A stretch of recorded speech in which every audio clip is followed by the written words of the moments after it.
Doesn't augur well, does it? Video's live. Thank you.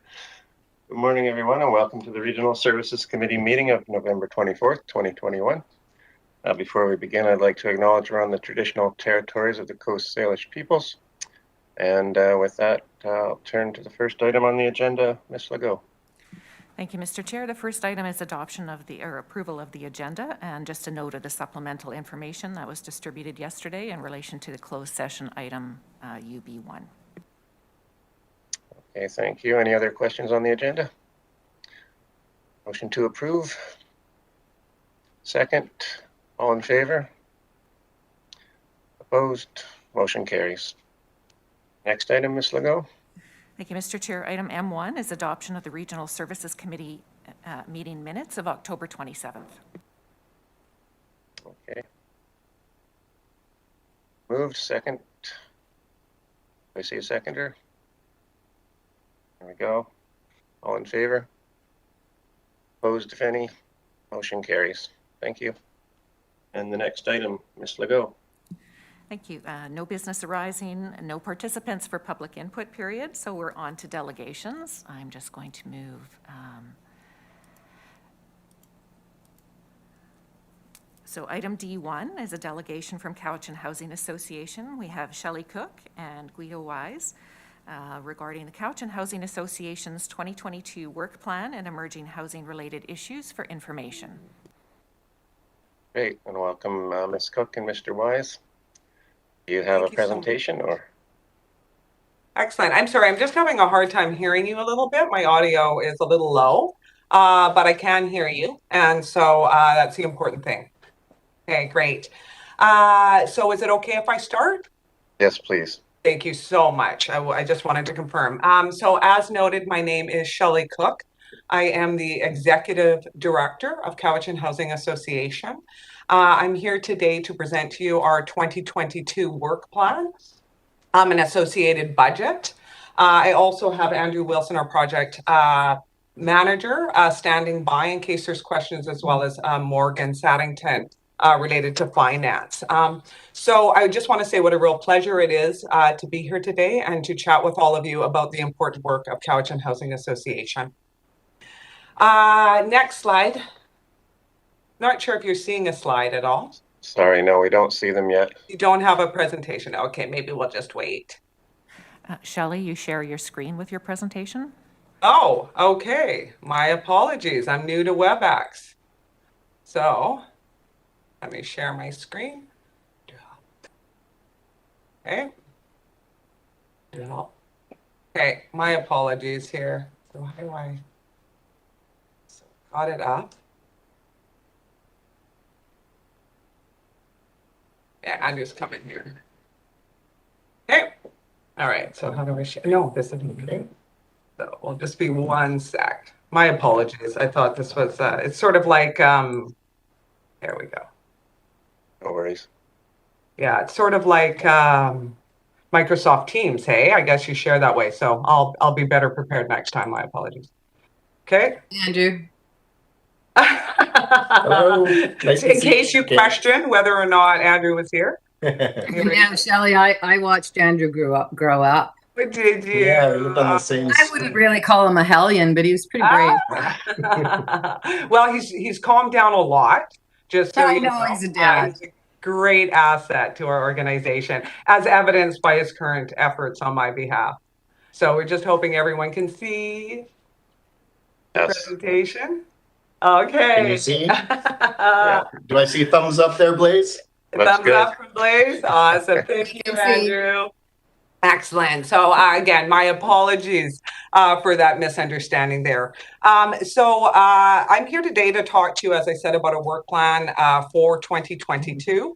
What I will do is go back and talk a bit about our programs, just as a reminder.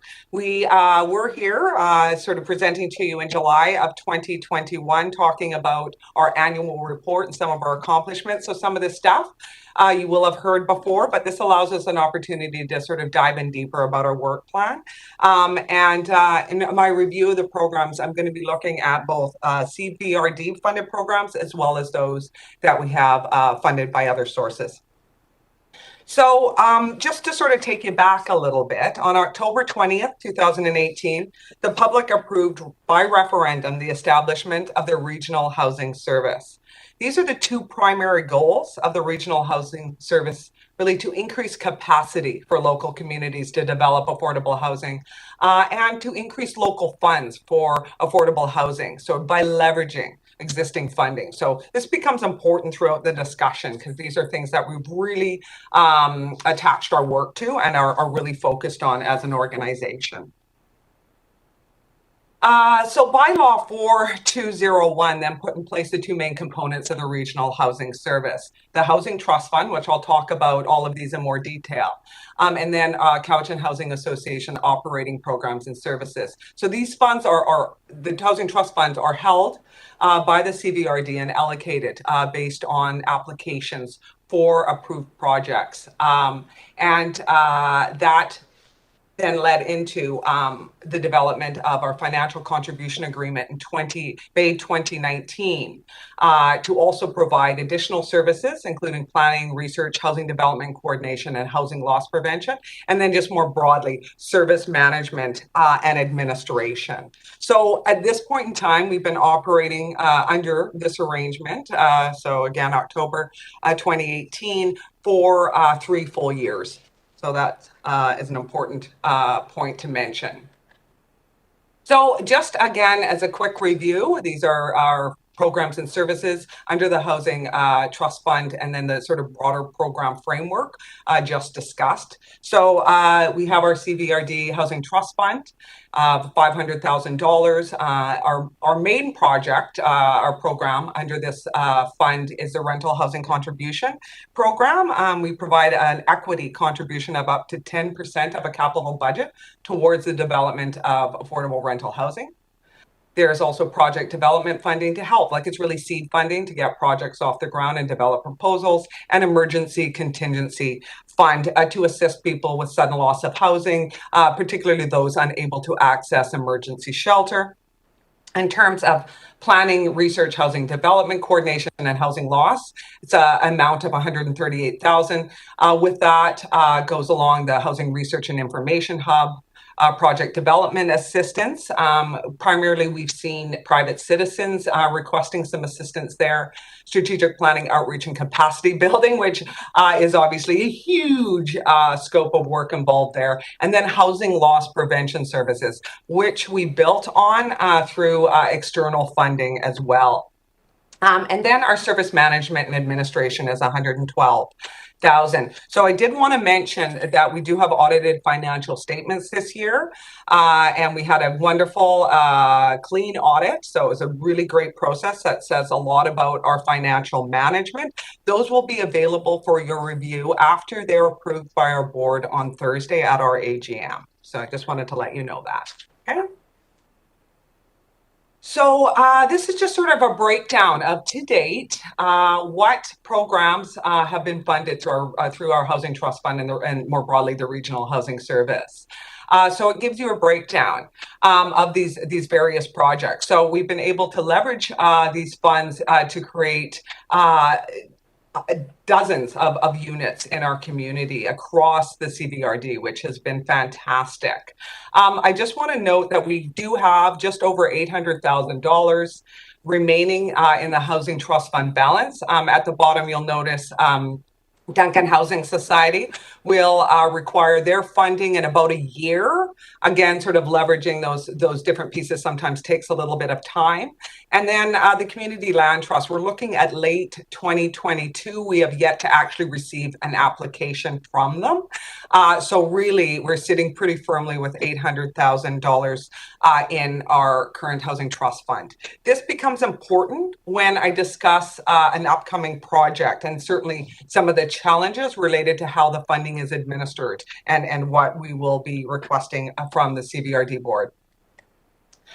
So in terms of our non-CVRD funded programs, we have a number of services that we've been offering, and particularly housing support.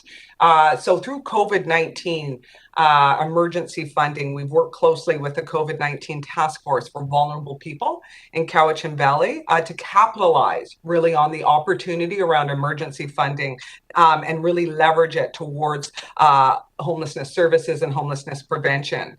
And so it's been a really successful opportunity to work with the broader community, identify some needs, and be able to put supports in place that have really proven themselves to be valuable to the community more broadly. So this is 70 units of housing that we're operating currently. And these are individuals with a range of complex health and social issues. So again, it's housing and a myriad of support services provided by CHA and other important community partners as part of our overall involvement in this project. Housing loss prevention and emergency assistance. We've also reached out through the federal funding through Reaching Home being administered by United Way. We've got additional funding to supplement our housing loss prevention and provide additional services, including an emergency assistance grant based on those facing evictions or disconnection from utilities. We know people are often faced with those competing sort of basic needs around food, utilities, transportation. So we're helping to offset that, as well as tenant support and referral. So we've sort of really moved into that space in a way that really maximizing the CVRD funds. And we're working closely with BC Rent Bank to enhance rent bank services to the Cowichan Valley and our residents. I did want to point out that, again, if we think about the $250,000 in sort of base kind of funding, if you will, outside of the Housing Trust Fund, received through the CVRD, for every one of those dollars, we've been able to leverage a full $8 through under other funding sources. So when we think about our the original intent of Cowichan Housing Association and our regional housing service, we've done a really good job of leveraging those funding. So just moving on to our next slide. So this is really, this slide highlights how we've taken on the difficult work and found ways to make projects happen, and important projects that represent a really partnerships at so many levels. So the first one I want to talk about, and it's one that's just hitting the papers right now, and we're working very closely with the City of Duncan and also North Cowichan. So this was, my understanding, was a proposal that was originally going to be submitted by the CVRD and was then submitted. North Cowichan stepped in, and we're so grateful to submit on our behalf to the UBCM Safe Restart Strengthening Communities Fund. So what we have is $2.46 million of funding to provide an additional 40 units of really supportive transitional housing for individuals in the form of sort of smaller module units. So again, all that learning and experience we've gained through the various sites, St. Julian and the Mound, has really gone into informing the work that we're doing here. So we're looking at 34 sleeping units in the City of Duncan, and certainly looking at 6 elsewhere in the CVRD, hoping and certainly working with Lake Cowichan to see if those can be materialized there and really providing whatever support is needed. This is very much a regional approach to addressing issues of homelessness in the Cowichan Valley, and it's very much a community initiative. This is the project, because the way the fund is administered through UBCM and their holdback of 25%, we're able to negotiate sort of as much through like North Cowichan on our behalf as much as possible to sort of release those funds, but they're still going to hold back over $600,000. And so you'll be receiving a formal request from our office to use the unexpended funds in the Regional Housing Service to help us with cash flow issues. What we're able to do is do this project, then also do the other ones that I identified. There will be no loss of service. It's just a win-win-win.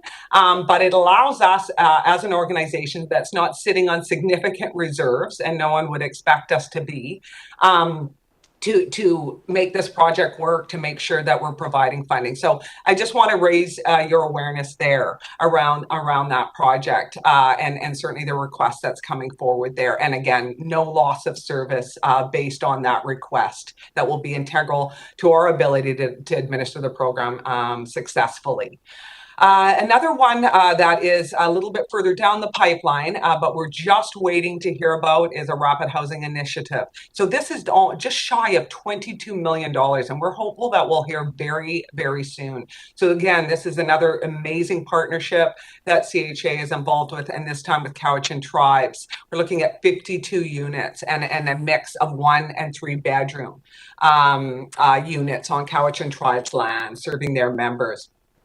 So when we factor in these projects, so formally I said for every dollar of CVRD funding, we leveraged 8. When we factor in these projects, for every $1 of CVRD funding, we're leveraging $105 through other sources. So once again, just an extremely successful effort at leveraging funds towards the benefit of very vulnerable citizens in our community. This just gives you a snapshot, and I thought it was just important to see just really how much funds we're drawing in from other sources and how we're broadening the services that are offered across the community based on those funds. So you can see how much work we're doing to really enhance what's happening for our vulnerable citizens and others in positions of precarity. So just moving into the work plan for 2022, and I do want to mention that our fiscal year is March to April, so we will expect some straddling into 2023. We are a very responsive organization, so like any good plan, this plan is nimble, and we're able to pivot if there's additional needs. And of course, you know, we're always open to the needs of our community and other opportunities that come up. So I present this to you knowing that things may evolve over time in a way that's really important, and important work needs to get done. Mr. Chair, just noting the time limit. Time limit? Okay, I'll go very quickly. My apologies. I'm quite excited about this upcoming year. So I'll just really quickly roll through our goals and related activities. I have 5 primary goals, and again, we have a broad amount of work encompassed under those activities. First is to fulfill our commitments related to homelessness. The second is our conduct an analysis of our housing trust fund programs and really start to explore issues of capacity within the housing sectors. And I say sectors because in so many ways, different groups are connected with the issue and can bring to bear some important resources. And then to grow the supply of affordable housing research and information, and to continue to raise the profile of our organization and the important work we do in the community. Just to maybe hit a couple of these real quick. Excuse me. One, commence operations for the village. Excuse me. Obviously. Sorry, Ms. Cook, could I just interrupt for 1 second? Yes. I just, Director Nicholson? Yeah, I think this is a really important topic, and I would like to move additional time so that we don't have to rush through this. Yeah, I agree. Can I just get some nodding, and does that anyone object to that? Director Marsh? Everybody's okay. Yeah, that'll be great. Carry on, Ms. Cook. We're very interested. Valuable presentation. Yeah, thank you so much for that. I've been known to be a very fast talker, and I've had a lot of coffee this morning, so I'll try and slow down a little bit. So again, just sort of top of our list is the commence the operations for the UBCM Village project. Really important community initiative that we're leading. And again, we go back to the Housing Trust Fund and just our need for consideration that way to make sure that project works. Again, making sure we're continuing our operations of our transitional housing projects as per the terms of our agreement, and working closely with a coordinated access team. So this is really a group being driven by BC Housing. But really, we've got some great supportive housing units coming to our community to really line up to ensure our residents, as many as possible, are placed into that supportive housing housing as possible. So we've got some advocacy work to do, and it's looking good. We need to wind down our operations at the 4 sites. So the village, again, I've just talked about commencing it, but we know that the funding was for temporary responses. So we have to wind that down again in the fall. That will allow us several months of really successful operation and opportunity for very vulnerable people to stabilize and really get their feet under them, so they're better placed to be transitioned into supportive housing. Again, really important to be working with the rent bank to enhance and build capacity for service in our community. And there was just a recent announcement by BC Rent Bank that they are doing a provincial project. So there's a few different ways we can be working with BC Rent Bank to ensure that we're getting the service we need for our community. And to continue to offer housing loss prevention emergency assistance. I'm telling you that this project has been life-changing to people who have accessed it. And I just had a couple in yesterday. And so people are, more so than ever, are faced with challenges related to housing and just affordability generally. And it's been really amazing to be able to support them and see the difference it's made in their lives. So this is sort of 2 parts here. I think, again, 3 full years, I think it's timely to do an analysis of our Housing Trust Fund programs and really sort of see what's working and what isn't, right? So again, I'm thinking about surveying would-be providers. So that's a lot of our nonprofit organizations to just sort of gauge their awareness and their thoughts and feelings related to our programs and if they're working, why or why not. And also through this process to identify learning content to address barriers. So if someone is worried because they're worried about say, our board isn't familiar with housing and housing development, then we think about ways that we can get more development going to help support organizations. So whatever comes out of that, finding ways to provide that support to improve capacity and also engage other stakeholders to inform the survey. Also, based on that, then making recommendations to our board of directors and then obviously the CVRD board regarding our projects. Our programs and recommendations moving forward, and that would be for your consideration down the road. And to develop and deliver a schedule of those learning content that really draws on a diversity of speakers. So really bringing people together, maybe unfamiliar groups and sectors, right, to ensure that we're really sort of broadening people's, sort of the groups that are currently providing housing and the way people are thinking about their role in the provision of housing, and then to replicate that on a biannual basis if it's successful, or tweak it if it is not. The other piece of that then is to look at housing and related sectors and really start to develop a comprehensive database of our stakeholders. We certainly have some of that, but really work to flush that out and to know who the important players are, and then start to really look at, again, through a survey, maybe some individual interviews, assessing the interest and capacity of those stakeholders in involvement and what that looks like. So this is really about how we're identifying and leveraging social capital within our community towards the development of affordable housing. And then develop a strategy that may involve conferences, symposiums, sort of like incubator type sessions, just to spur the development. So what comes out of that? That may also involve use of technology in connecting people. We'll have to see what comes. My third goal is really about growing the supply of affordable housing. Again, so that's about continuing to administer the regional housing service. And obviously, I've talked about doing a bit of an analysis on its efficacy. Enhancing capacity. So this is where we provide a really important role in leadership, in coordination, collaboration, community development. We continue to work with the social service community in providing leadership and support wherever possible. And also building really important partnerships with housing organizations to really sort of get more units on the ground.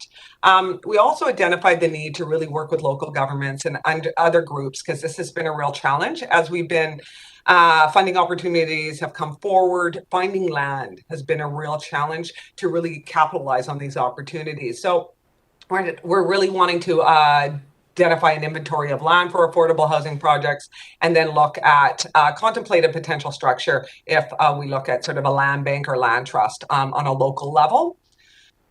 Looking at policies, right? How we can have a more effective response. We're developing a database of housing consultants, particularly those who are able to work with private citizens. This has been something that we've noticed a real need for and request. So we're starting to build that out. And support initiatives by local developers to build more affordable housing generally. So some of these larger developments, how do we get affordable housing components in there? What's working to grow that supply? So in terms of housing research and information, this is sort of a really important piece. I have a real strong background in research more generally, to work with local governments to access or identify ways that we can get that data that we need to understand what our issues are and how best we can address them. I basically just sort of put in there that I want to really be focusing on applied research partnerships with local higher education, other potential partners through external funding sources.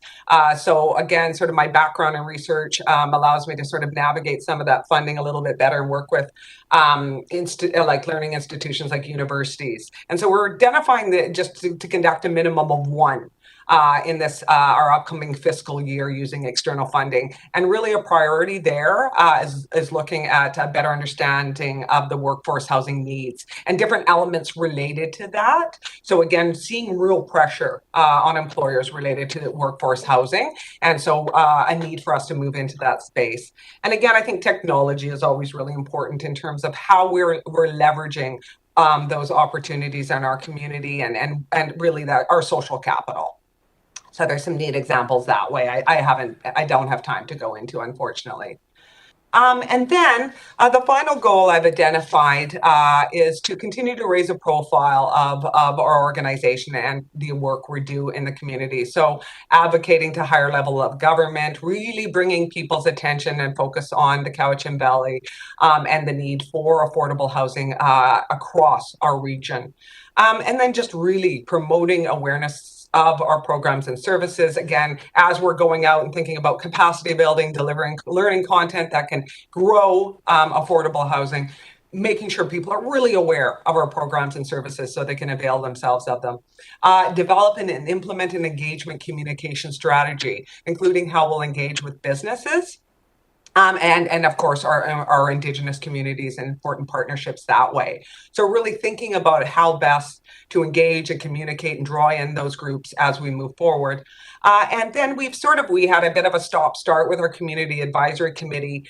The way I'm sort of envisioning that is really a way for us to leverage human and social capital in relevant sectors towards the development of affordable housing. And so really thinking about who we have at the table, how they can be involved, how their expertise can lend itself to developing of plans and other projects that will see more affordable housing on the ground. And so that is it. Thank you very much. Thank you, Ms. Cook. I'll let you catch your breath for a moment. There we go. I got the screen down, and I'm sure we'll have some questions. I see. Okay, Andrew, can you hear?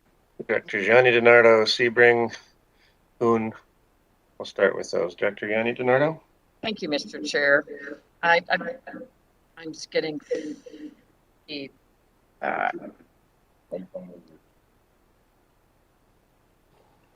Thank you. My apologies. Wrong microphone on. Thank you, Mr. Chair, through you. I just wanted to ask if there was, I didn't see it through your presentation, but I know that I have a group of residents that have been trying to get a co-op going. So I don't see that in any of your presentation. And I know Kyle White from Alberta has been helping us. He's come out and done presentations, and also Cooperatives First, I believe, is his. And co-ops are another amazing example of housing. So I'm not sure if you're familiar with that or if that hasn't been something that's come up yet. Mm-hmm. I think as issues of affordability are increasingly more pressing for people, co-ops are being looked to again. I actually managed a co-op through one of my other roles as an administrator before, so I have a really good understanding. And yeah, I think I was quite broad in my discussion, but really looking at any opportunities to maximize, what exists in our community and create additional units of housing. So most definitely co-op co-op housing is on the radar. It wasn't a target focus, but it is part of an overall solution, and we need to be looking at that. So thank you so much for that question. Okay, follow up? Or you're okay? Director Sebring? Thank you, Mr. Chair.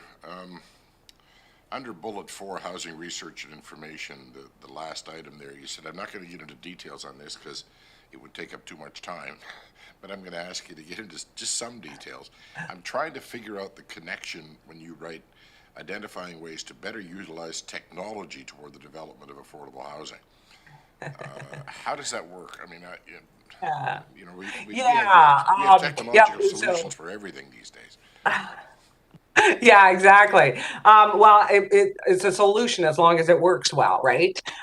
So I've got sort of a grander scheme, I think, of how I think technology can be utilized, but I'll give you a really concrete example.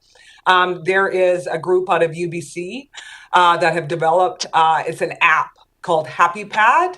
And really what it is, it's about home sharing and finding ways to match people based on home sharing and do all the important work of sort of screening and looking sort of issues around safety, security, privacy, things like that. So here we have an app that's kind of like, you know, as simple as sort of Uber and things like that, that is actually finding ways to match people. And unused sort of empty rooms in people's house are being filled in a way that finds support for them. So say you have a student from VIU who's staying with an elderly couple and they're matched through this source of technology. So yeah, that's just one example of the way that technology can actually really help address some of the housing needs. Okay, thank you. Thank you, appreciate that. Thank you. Thank you, Director Kuhn. Yes, I have a question with regard to the leveraged funding that you mentioned. How do you get that leveraged funding? Do you approach these institutions with your ideas, or do they have preferences that you piggyback on? What I'm interested in is how much influence do they have on the projects you want to do? Yeah, that's such a great question. And it really depends on the funder, but all of them have their requirements, right, in terms of funding guidelines. And so there's a whole mixed bag there in terms of the different funders that are involved and different supportive partners. And so a big one is BC Housing, and anyone who's done work with BC Housing knows they're a wonderful partner, but they also have really clear requirements around some of the work that we do. So we really work to reach out, to build relationships, to find ways to impress upon funders and people, powers that be, about our community and the important needs we have and how we think we need to be going about addressing them. So we do all of it. We both build relationships on an ongoing basis, but also reach out as needed. I was having a conversation around another housing fund, just looking to see if there was still available and starting to have conversations with another arm of BC Housing. And so all sorts of different ways that we're able to do that through different opportunities. Yeah. Thank you. Thank you. So I have Directors Wilson, Morrison, Marsh. Did I miss anyone? Smith, McGonigal, Nicholson. Okay. Go ahead, Director Wilson. And Staples. Yeah, thank you, Mr. Chair. Thanks, Shelley. That's it's a good presentation, that one. I have a couple of questions here. Explain to me the rental housing capital contribution, 425,000. It's a big title, but what does it actually do? Is it a rent bank or part of a rent bank? Yeah, so essentially, I can just talk to you, and Andrew standing by too has had some great experience around this project. So we've seen some really, what are our numbers, Andrew, in terms of the units that have come through that project? If you can just sort of think about that for a minute, and I'll just respond. So essentially, the goals are to support the development of new affordable rental housing stock and to enhance community contributions and partnerships to leverage funding and in-kind services. So this is an important piece to sort of sweeten the pot for bigger funders to go, okay, you know what? They've got this in place, they've got that piece in place. This looks like a really good project for us. So it's part of the work groups will do as sort of getting their projects sort of ready, shovel ready, for when big funding pots come available. So Andrew's just kindly passed me a note that's identified there is 452 units of affordable housing that have been developed or currently in the pipeline due to that project or to that program, funding program. Okay, yeah, so if I understand it correctly, then you put this money in there and say, look what we've got, give us more. Is that more or less what it's there for? Yeah, so it's essentially groups will apply to Cowichan Housing, right, and say we've got this idea and this is it and this is why this funding is important to our overall picture. And so basically then that's taken a look at through our board and then forward to the CVRD board for approval before releasing the funding. And so what that does, and again, I've done this in different ways, developing housing. So as an organization, years ago, we threw 100 grand. 100 grand we had in the bank, we threw it into a housing project. And people thought that we had lost our mind a little bit. But what this then did is it brought us to the table as more of a partner than sort of standing at the side of the table, sort of begging for a handout. So it really positions group differently and enables them to have a bit better positioning in terms of negotiation with bigger funders. Okay, thank you. And follow up, please, Mr. Chair. One more, Mr. Director Wilson, yes?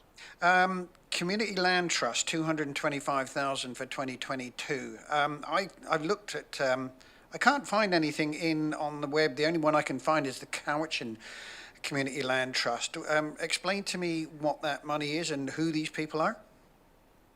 So it's actually, and Andrew can probably speak to that better. That was before my time. So they were looking at more of a provincial response. It was a group out of Vancouver. And again, we're always one where we're looking at sort of local responses, but sometimes we can really build off of bigger like provincial responses. So they have yet to actually submit an application. So we just like to line up what we have in the pipeline and make sure we're considering all those pieces as additional requests for funding come in. And so that one, we may or may not even hear from them again at this point. Yeah, I'm still not clear on this one. What do they actually do? Who are these people? So essentially, so essentially they were looking to, and again, I'm not really, what was the application for? Or what was the additional discussion, Andrew? That's the North Cowichan project on Sherman Road and Willow Street that North Cowichan municipality leased to the Land Trust, which are Vancouver. Great. Thanks, Andrew. Okay, yeah, I'm still not clear on it, but we'll leave that for the time Director being. Wilson, I can fill excuse you me, I in. do. Okay. So we'll what have to come back. do is I'll get back to you with some further information that really clearly lays out who the organization is and what the request was. But we have yet to see an application, so we're not sure where that's at. Okay. For them. And Mr. Chair, if you can put me back on the list again, I do have some other questions. Okay, I'll put you Thank you. at the bottom. Thank you. Yeah, just so people know, we've got 6 more now, so keep your questions brief if you could, please. Director Morrison. Thank you, Mr. Chair, and I'll try. Thank you for the presentation, Shelley, and just to sort of set this up, we all know that building new affordable housing stock is very expensive and very time consuming. And I'm a landlord of 2 affordable housing units, two 3-bedroom units. And if I was charging market rate, I'd have 2 more on the homeless list. So, or 2 more families on the homeless list. I have neighbors that just sold their duplexes at 50% above BCSS values. It's unsustainable. My question is this, and I think I see this as a hole in your approach, is you're looking to build new, you're looking to, continue along the lines of how this has been pitched, but we're losing existing housing stock at an alarming rate. And whether it's to Airbnbs or that market, short-term rental market. And I'll give you one quick example of an individual bought a triplex that was all affordable housing, moved into one, renovated the other for family visits, and the third one dedicated to short-term rentals like Airbnb. So that's a loss of 3 affordable housing units in one building. So I don't see anything. What are your plans, or what have you done, and what are your plans for the future to maintain and sustain the affordable housing that we actually have in the community? We don't have to go out and build. I think that's an excellent point. It's something that's come up in a number of different ways. And I think where I sort of start around some of this stuff is around really understanding the impact of vacation rentals on longer term housing. We're really interested in that in the context of workforce housing as well. So those things definitely absolutely overlap. We also have seen a number of renovations and buildings shut down, right? And then renovated and increase, significantly increase rent or become stratified. So I think what's really important, first of all, is to really understand exactly what's happening related to that and the impact on the affordable housing units. But I definitely have, as part of the research, tracking the loss of units and understanding that, and where we can find. CMHC has a number of projects that can allow funding programs that can allow funding for renovations, and even if it means people aging in place. So I think it's two parts is really understanding the impact and what the loss is and how we're measuring that, right? And how we can really sort of track those things. Because right now, that's a lot of it's just anecdotal, but we do know it's happening, as you've identified a wonderful example. And then the second part is really how are we maintaining the housing that does exist? And how can we find out about that before it's already happened? And so I think those are things that we really need to dig into. And I really appreciate concern related to that issue because we see a lot of concerns on our end. You follow up? Yeah, very briefly, I understand what you're saying, and I would suggest that this really needs to be a priority because we're losing the existing stock at an alarming rate, and those of us that are still providing that affordable housing unit are looking at the vast number of dollars being thrown at new construction, and yet we're on our own to maintain the stock and essentially subsidize a community and social housing need. So thank you. Yeah. And continue that gap is going to grow, right? Yeah, absolutely. I think that's really important. And I think I would love to follow up with you and have a further discussion a little bit about your thoughts that way would be really helpful. But I hear your concern, and this is sort of goes to my whole thing about the work plan needing to be nimble. And so there's definitely room for that to be part of our strategy and really is part of what we're thinking and seeing and concerned with. Thank you. Okay, thank you. So on my list, I have Directors Marsh, Smith, McGonigal, Nicholson, and then Wilson if we're done with first-time speakers, and Director Staples. Okay, Director Marsh, go ahead, please. Thank you, Mr. Chair. I'll just answer a little bit about the Community Land Trust. This is a group that North Cowichan, after we rezoned 2 properties for affordable housing, chose to partner with, and for whatever reason, their designs haven't suited the BC Housing Association. And I understand they're in Stream B or something right now. I'm not sure. Mayor Sebring may know more recent information, but the units on Sherman have varied between 70-something and 100 and something, so I don't even know where that's at. But anyway, they built a lot of affordable housing in Vancouver, and I actually think that they might have just bit off a bit more than they can manage at the moment. So that's what I know about that. The other thing is we still need to connect, Ms. Cook. I have some things I'd like to connect with you about, and but I did want to say to leverage our funding between $8 and $105 is just beyond my wildest dreams that this fund could do. And I want to congratulate Cowichan Housing Association and their board and their partners. It's really quite incredible. I think my goal, and I understand that wraparound services are, that costs a lot of money to build housing for that particular group. And so what I hear from your report is that's sort of well underway. And the province is committed to help you commit to, to get those built. And thank you, City of Duncan. But now we need to look at workforce housing, and I do have some ideas about that. And Sorry, Director Marsh, do you have a question?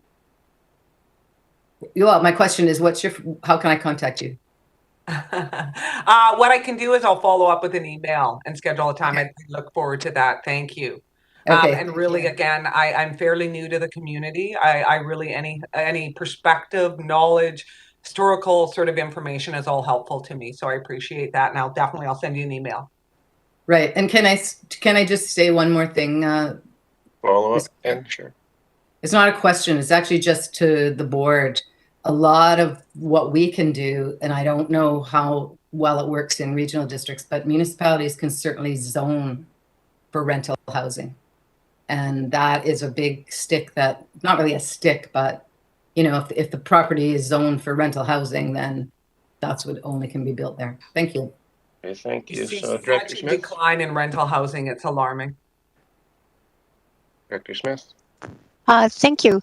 That was a great presentation, lots of information. Have to reread it 3 or 4 times before the meeting today just to sort of absorb some of it. And yes, you do speak quickly, and I appreciate that. We're always looking for that type of speed, but when it's something as detailed as this, we always will give you more time, so don't feel that pressure.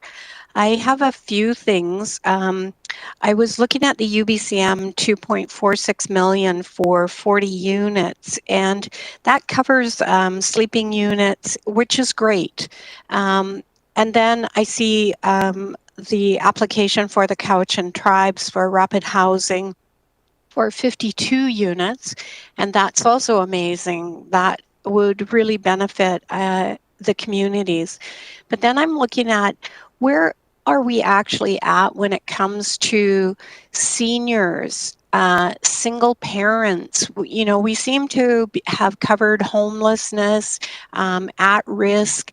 Those are getting quite a lot of coverage. And I think that when people signed on to the referendum, they believed that it was headed for seniors having affordable housing, single parents, people that are in the workforce that are looking for something affordable that's within theirs. So I'm just not seeing that really in this presentation. And so that would be one of the things I was wanting to ask about. And then it sounds like the BC Housing needs to make some changes. You were indicating there that maybe some of the things that they're doing maybe restricts a little bit of the direction that you're really wanting to go. And that, I also have insurance. Here we go. Everybody knows that I'm going to ask about, is there a way of, when it comes to the rent bank, that's great. But we've seen what happens with emergencies and the devastating loss for people, and they have nothing, but they don't have insurance.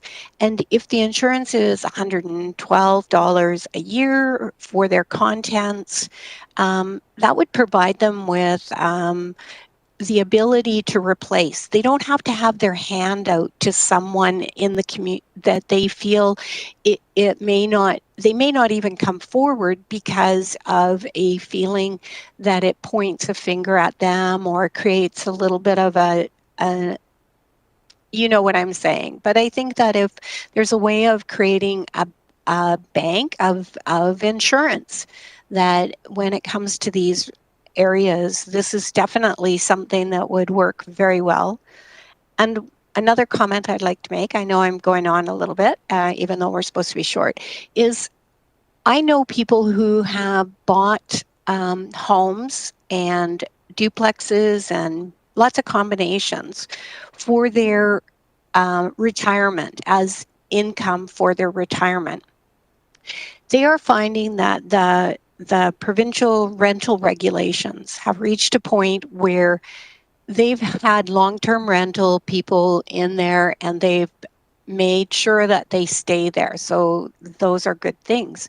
But they're also finding that this is not providing what they're looking for. They're looking for an ability to retire. They've invested their retirement funds into these homes And then they're just finding that the gap there is just not worth it anymore, all the work involved in it.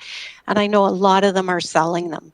So that's losing a lot of the rental stock when we have the province and we turn around and we put an increase of 3% or 7% just on taxation on the homeowners. So those are things too.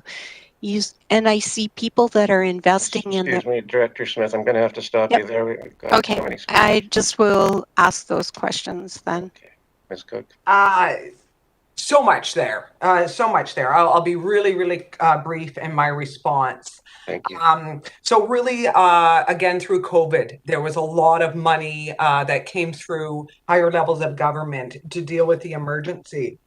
And so really, this was a huge opportunity for us to capitalize on some funds that we just really needed to get to work as a community, identify need, and really sort of scoop them off the side of the table. So I do agree that it's been weighted heavily on that end, but it was also really important to be able to sort of leverage the opportunities that were available.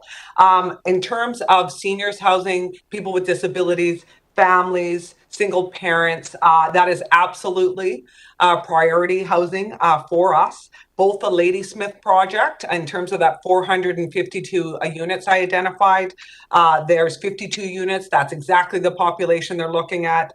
Lake Cowichan, through the Cowichan Lake Elder Care Society, they're focused on seniors. So it's through our Housing Trust Fund that we're seeing those units come to the ground. Duncan Manor, their project for seniors once again. So this is how we're sort of helping to make that work, but that's just one end of it. So it's definitely on the radar.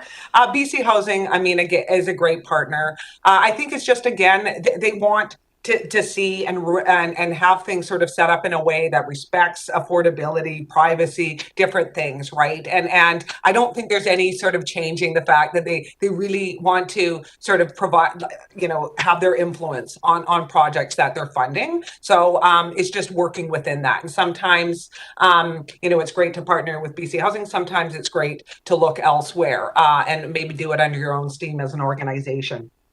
Insurance, brilliant. Love that idea. Same thing as sort of utilities. It's another one of those costs that can be prohibitive, and then people don't get it. And then there are major catastrophes when they have a flood, a fire, or something like that. So I think that's a really, really neat idea. And I appreciate that that taxation can be a challenge, a disincentive for people related to the provision of affordable rental housing. I get it. Okay, thank you. And Ms. Cook, I still have 3 more speakers if you're willing and able. Pardon me? If you're willing, we have 3 more speakers. Of course. Yeah, no, these are fabulous questions, a really, really important discussion. So of course. Okay, thank you. So I have Directors McGonigal, Nicholson, and Staples. I will be brief, Mr. Chair. Thank you. My comment was almost taken by Director Marsh, but on the large projects, you spoke of affordability within those concepts. We have the powers to identify in the planning and approval process for rental-only zones within there, and I think that was spoken of briefly, and we should utilize that power. As municipalities, we do. I'm not too sure on regional districts with no approving officer, but we can find a way, I'm sure. Thanks. Thank you for that. I think that can only help the situation. Okay, Director Nicholson. Thank you. Welcome, Shelley, to the Valley. I just think this is a huge issue, and given everyone's great interest in it and desire for their particular angle to be addressed right now, I think in 3 years the Cowichan Housing Association, as you've laid out, has made a pretty good start. And I'm really glad to see that we're able to not be so responsive. I mean, emergencies are always going to happen, and emergency housing is important, but it is nice to be able to hear you talk about moving into workforce issues and so forth. And I am particularly pleased that you've got a strong background in research and information, because this issue is not going to go away. This is something that we need to be proactive with and keep on top of moving into the future, and you can only do that with information. So I'm really glad to hear that. Thanks. Thank you so much for that. I really appreciate it. Great, thank you. And Director Staples. Great, thank you. And thank you very much, Shelley, for the presentation. And yeah, I feel like when the referendum happened, you know, there was so much expected of the Couch and Housing Association, and then a pandemic hit. And I feel like one of the things that your organization and your board did so well was to, you know, continue to keep all of these other themes moving forward and answer a huge call to address COVID and homelessness. And so I just really want to thank you and recognize you for all the work that you've done, and in a very short amount of time have made a tremendous difference to our community. And I also believe from my experience that one of the things that does is when we start to take some of the pressure, start to house people that tend to not always interact positively with the community, is that it allows for all of the other conversations around affordable housing, around whatever type of housing it is for different populations to actually move forward. Because every time in the past number of years that we've talked about affordable housing, everything always goes back to the community responding. Like every affordable housing initiative is around homelessness. And, you know, that's because that's where they feel the biggest impact and where they see the biggest, you know, neglect. And when people are challenging, whether it's seniors or people living below the poverty line, or in these times, people, you know, that are working families with two incomes that still can't afford housing, it's really hard to, to kind of accept, I guess, that all of this focus has been seemingly on one population, when in fact there is a number of projects always moving forward. Their cogs in those wheels are a lot longer, unfortunately.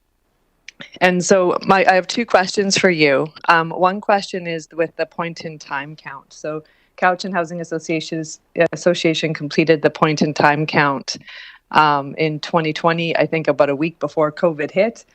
And just wondering when the next point in time count is going to be is my first question. And my second question is, I'm just curious if this community advisory committee, is that going to be taking place of the Homelessness and Housing Coalition, or affordable housing, and I can't remember what the name of the coalition was pre-COVID, but or is the coalition going to just restructure itself, moving out of the pandemic COVID response task force? Those are my two questions for you. Thank you. Thank you so much. And thank you for all your support through this work, Mayor Staples. You have just been amazing. I just wanted to sort of make one point just about what you're talking about related to addressing sort of the extreme end of homelessness. A 2018 BC study showed that for every dollar invested in supportive housing, so again, of the ilk that we are creating, $4 to $5 are returned in terms of social and economic benefits. So I think again, that has a significant impact, whether or not we feel it in terms of other housing projects. So in terms of your question, point in time counts usually happen in March, as tends to be the sort of standardized process put forward by the federal government. My understanding is that United Way is taking a lead on that, but we'll certainly be definitely active in that space. And I am looking at moving into a role of co-chair of the Community Advisory Board for United Way and the Reaching Home Fund. So that way we're sort of touching on that in a couple of different ways through our roles, both as an organization and then our membership. And then the other piece, what was the last point? Oh, yes, right. I got it. I think it was Couch and Coalition to Address Homelessness and Affordable Housing. That's the original name. And I think that's part of what, and certainly have further discussions with you, Mayor Staples, among others. But I think this is what sort of my analysis, a lot of it was to sort of see how all of that is working and maybe sort of do Coalition 2.0.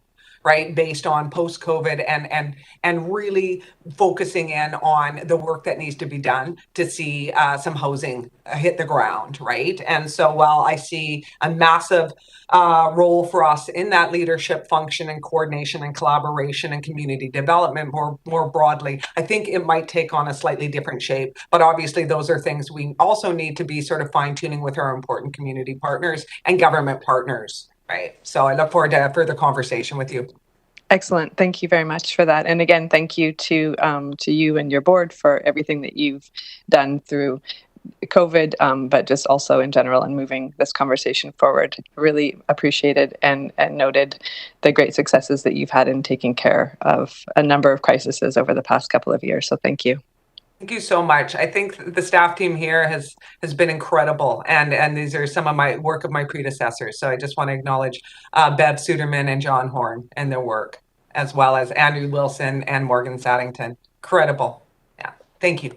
Great. Okay. Well, thank you very much. I'm going to virtual applause. Mr. Chair, And Mr. Chair.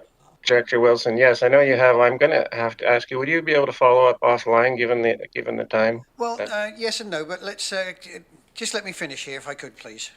Okay, one brief follow-up. This is important to the rest of the thing you do.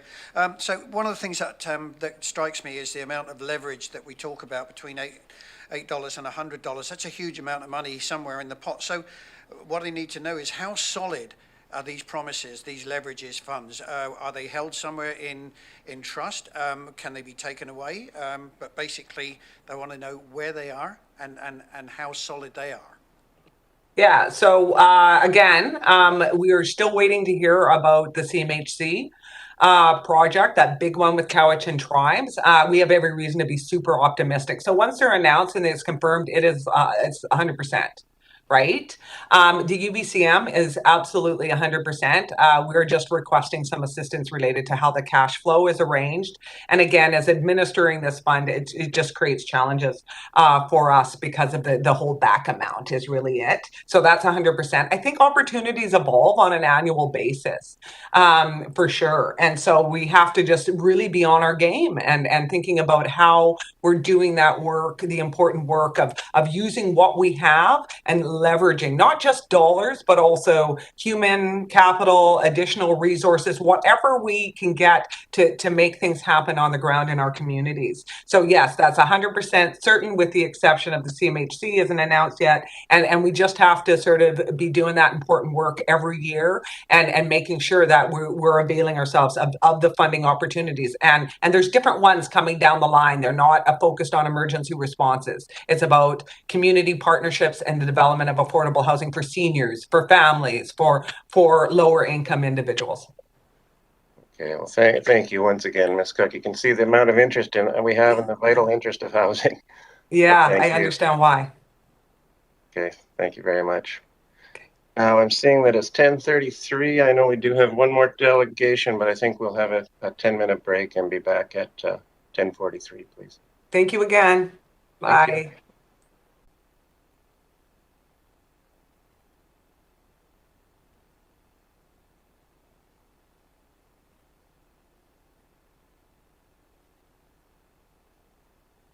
Video's live. Okay, thank you. So we will go to the next item on our agenda, Ms. Legault. Thank you, Mr. Chair. Item D2 is a delegation from Jason Potter, Senior Transportation Planner, Bunton Associates, regarding the CVRD Regional Active Transportation Plan, and he's joined by Tyler Thompson. Great, thank you, and welcome Mr. Tyler and Mr. Potter and Mr. Thompson. Great. Thank you. Okay, thank you, everybody. Are you able to see my screen here? Yeah. Wonderful. Okay. So good morning. My name is Jason Potter. I'm a Senior Transportation Planner and Associate with Bunton Associates Engineering.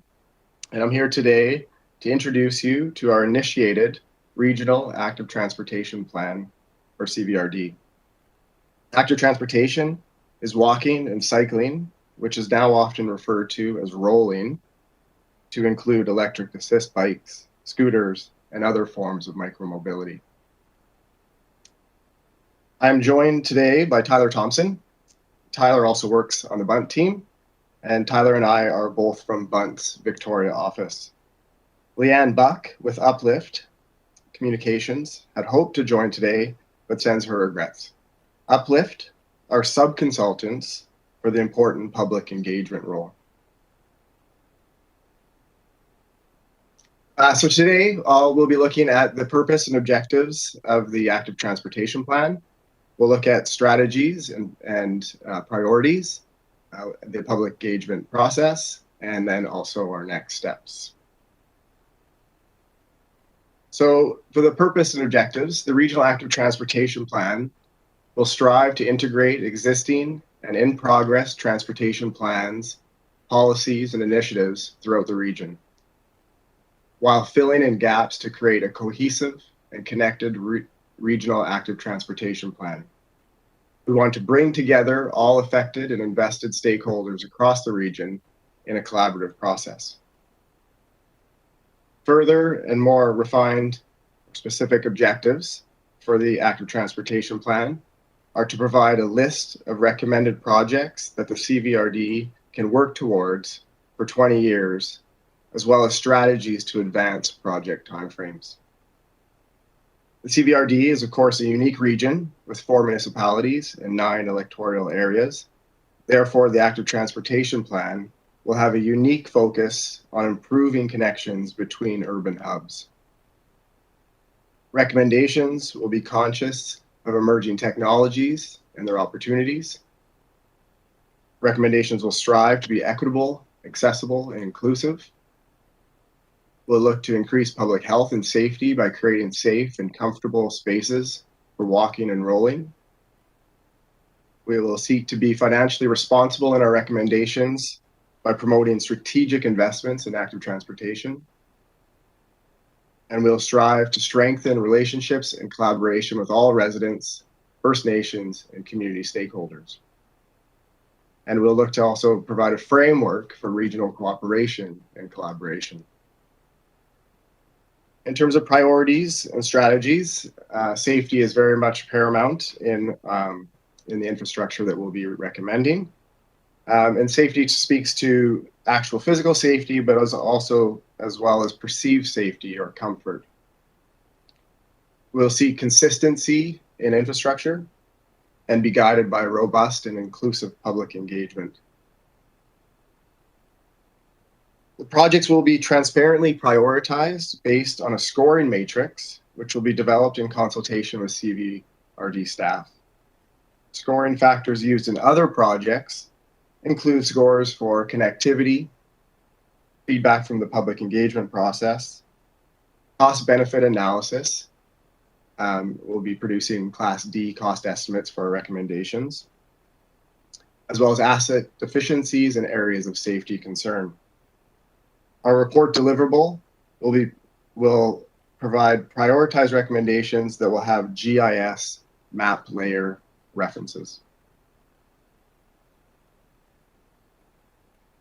Our schedule for this project or our process is divided into 4 steps or phases. So you can see at the top, we are currently moving from step 1, which is building a foundation, to step 2, early directions, with a target June 2022 final report deliverable. Coordination is a primary focus for us. There's been a ton of great work done in the different municipalities and electoral areas. So in the green boxes is a sample of some of the important projects that have been done recently or are currently underway. In terms of public engagement, which is really on the front burner at this particular moment, I really look forward to this group meeting Leanne from Uplift. She is very thoughtful and enthusiastic about public engagement and also this region. Leanne and her team are working on outreach strategies and project messaging, which is shown on this slide. The next slide here is much more detail into our public engagement plan. So you'll see with moving from step 1 to step 2, we've completed our walk and wheel tours and are moving into step 2, which will include the first of 2 public surveys. We'll also be doing stakeholder workshops, community champion information sessions, and other awareness events. And then after we receive feedback from the first public survey, that will inform our early work. And then we will again have a second survey in the spring, which will be more focused on those recommendations. We have we've created a short video. It is yet to be launched and will be launched in coordination with the first survey, which is anticipated to be after the holiday season, so in January. So the video, I believe, we're going to try to, it's about 40 seconds long. And again, the intention of the video is to drum up interest in the project and then direct people to that first survey, which will be launched in January. Are we able to show the video, perhaps? I think so. Let's give it a shot. Let's try it. Okay.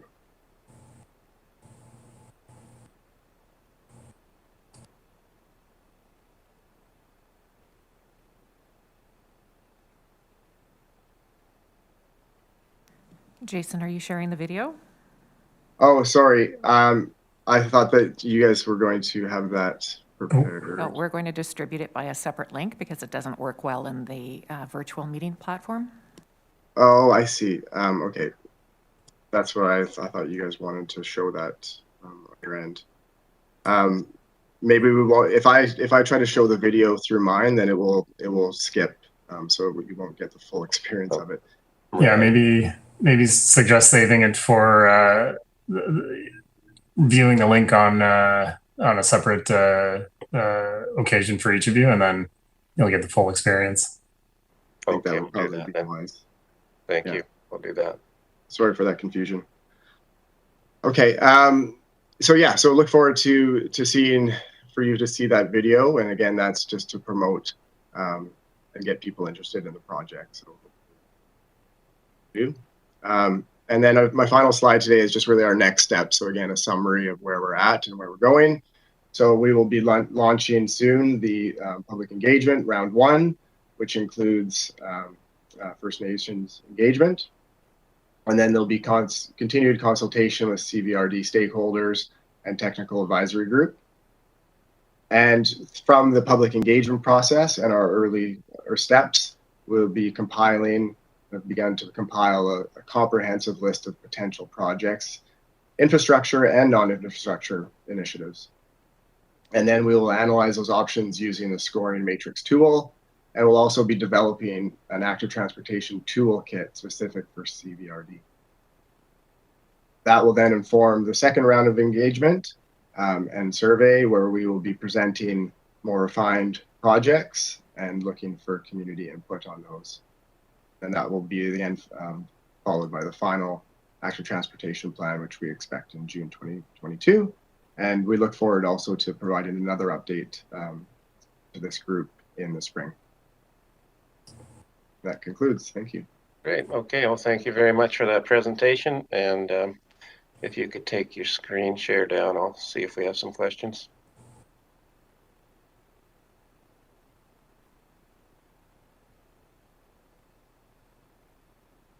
Still seeing your screen there. I don't know if you can. Yeah.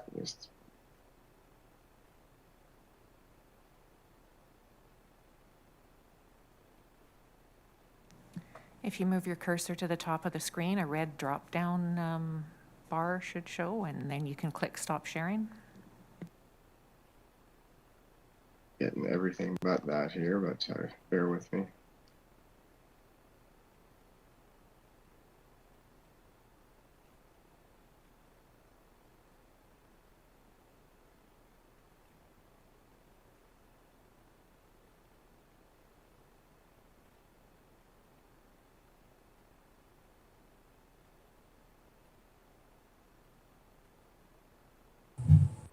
Is there an option, Jason, on the actual share button on the bottom? Does that allow you to cancel your sharing? I have a view of everybody in the meeting, but I don't have the other menu items. It should be if you move your cursor to the very top of the screen, and there should be a drop-down. Okay. That just shrunk the screen for me. So now I just only see Tyler for some reason. Happy to see Tyler, but if there's any way to, yeah, I just have a view of everybody in the meeting, and then at the top right, show active speaker video, show active speaker and thumbnail video, and then showing grid view. There we There go. we go. Oh, There we go. Perfect. Thank you. sorry about that.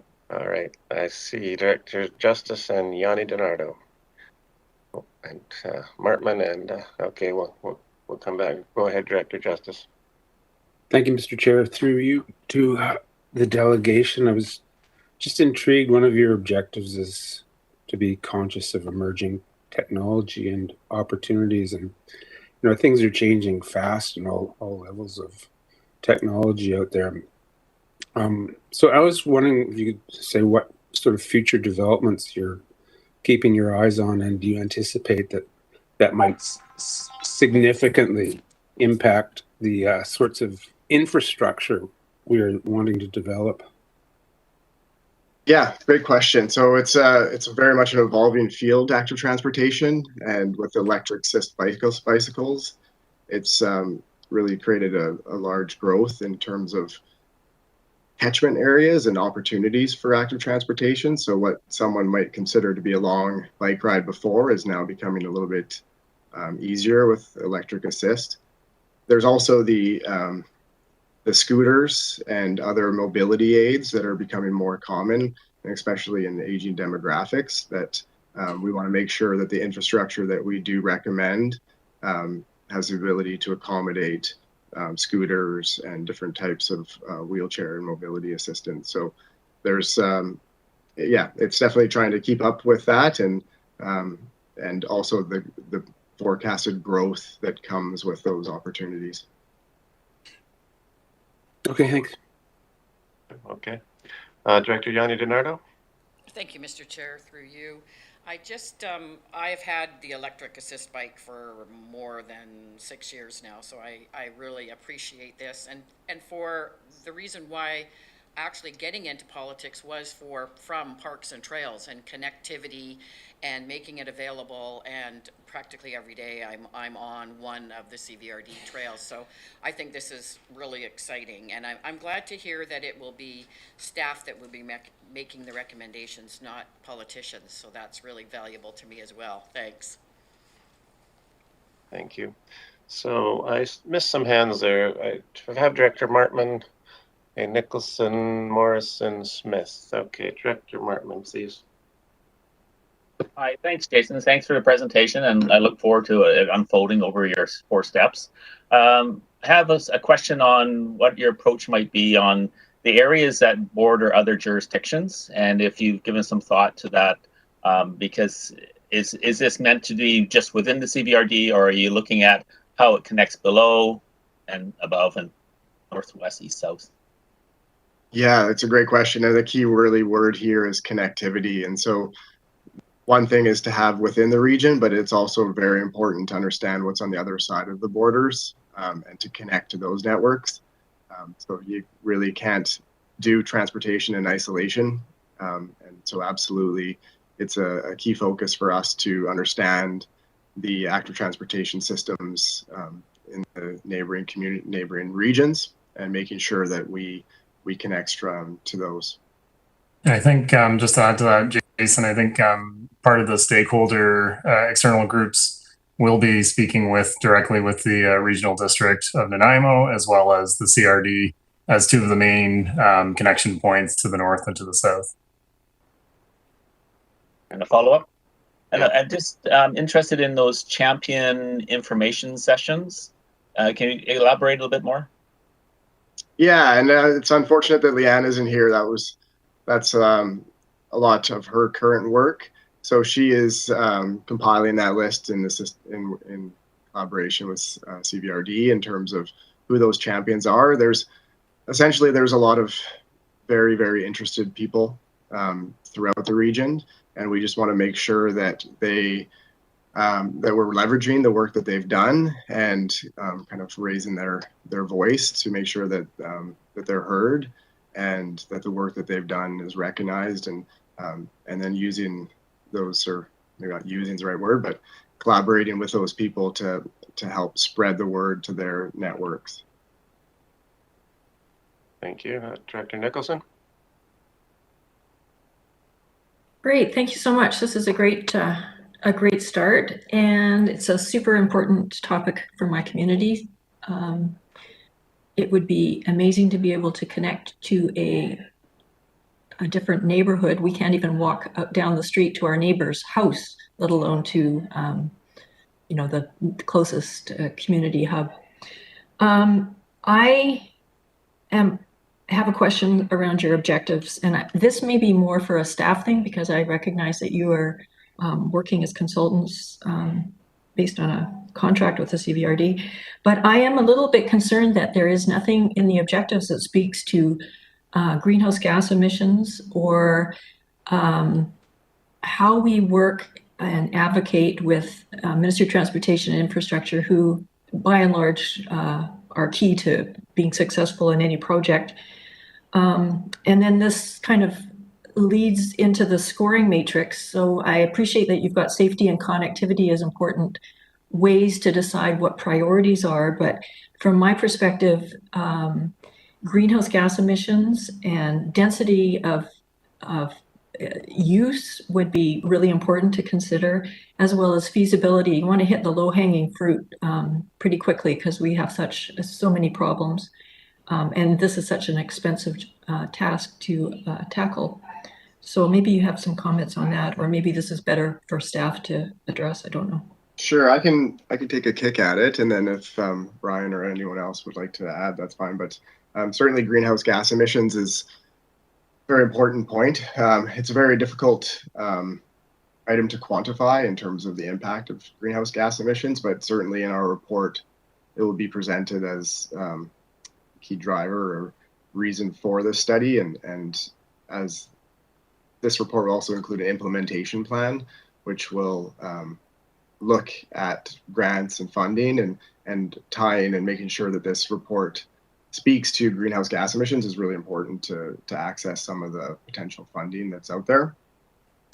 The ministry point is a great point. So this is a very unique to this project. Our client, being CVRD, doesn't necessarily have authority over a lot of the roadways that we will be suggesting recommendations for. So they're a really critical stakeholder, and of course we've met with ministry to this point now, and we'll be working with them moving forward. They have maybe a reputation for being focused on highways and vehicles, but I can assure you they also are very much aware of the need for more active transportation systems, and look to be a strong partner with us as we try to advance these initiatives.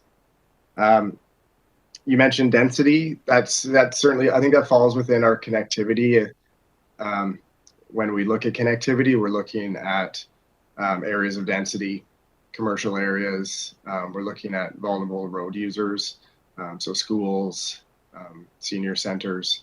So certainly that does come into play, and our report and our methods will really describe those in greater detail, and I believe we'll cover the density issue you mentioned.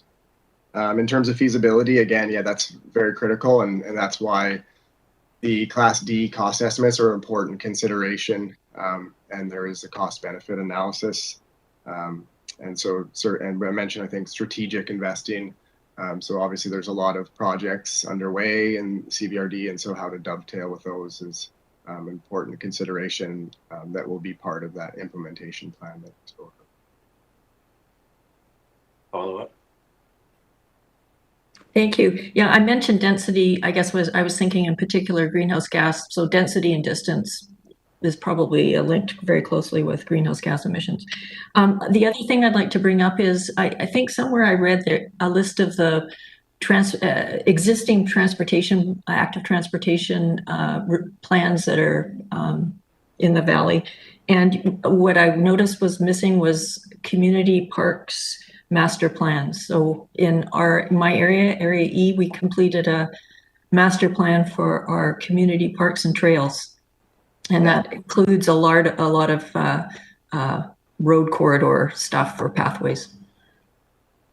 Fantastic. Yeah. And so working with CVRD we have some great partners there that are extremely knowledgeable of the area. And so getting that list of previous work is a real critical step for us. We definitely do not want to reinvent the wheel. We're looking to leverage a lot of the great work that's been done and pull it together at this stage. So yes, absolutely. The work that's been done to this point is very important and will be certainly considered. Okay, one more follow-up, Director Nicholson. Yeah, I just like to add, I think that is a really important when you go out to do engagement with the community, is to acknowledge the fact that they have been engaged with quite a bit on this issue. It's just hasn't been put into the larger regional context. So I think that's a really important point. Otherwise, people start to get jaded about engagement not leading to action. That's a really great point. Yeah, thank you for that. Yeah, we will have to be very cognizant of that. Good, thank you. Director Morrison. Thank you, Mr. Chair. And I think some of what my concerns have been touched on, but maybe from a little different perspective. I note in some of your material connection between urban hubs, and sure, that's important, but regional districts are very interesting and complex animals, and we've got perhaps a little different perspective in some of the outlying and rural areas. We don't have the density. Connectivity is important, but we also have the issues from an economic development perspective. We have people come and recreate in our areas, and more they're starting to use forms of rolling to get there. So development of infrastructure along these lines is really important, but from perhaps a little different perspective. So I'm hoping you're taking into account the fact that you've got some differing perspectives. Granted, getting people in dense areas being able to go out and about without their vehicles is very important, but the issues in outlying areas are equally as important for other reasons. And I just wanted to bring this up because this is always a challenge. You talked about grants and funding and implementation. In regional districts, we need a service to be able to direct funds other than perhaps grant funds. Will you be looking at the possibility of the establishment of a region-wide service, an area-by-area service for funding of this? Because we're not going to be getting any extra dollars out of the Ministry of Transportation because they're barely keeping up on keeping their road services in good shape. So what are your thoughts on that? Yeah, that's certainly come to the forefront as being a critical issue for this, and something that we'll want to be focusing on to try to explore and how to navigate those challenges. So yeah, that's again, we're kind of collecting that information now and formulating that strategy, and that will be something that we'll have more information on in our next update. Yeah, just following up as well. We it's something we've spoken with CVRD staff on directly already, but it's and something we need to be thinking about early on in these early stages. But certainly a little bit more digging around and coming up with creative solutions for funding will be part of this process. It's just a bit early on to be able to speak to any specifics. I see Mr. Farquhar popped up. Thank you, Mr. Chair. Just to concur what the consultants are sharing, definitely funding streams options will be part of what will be coming forward for consideration by the board and by the communities themselves in terms of how to move forward with a program that will be inclusive of all communities across the region. Great, thank you. So Director Smith.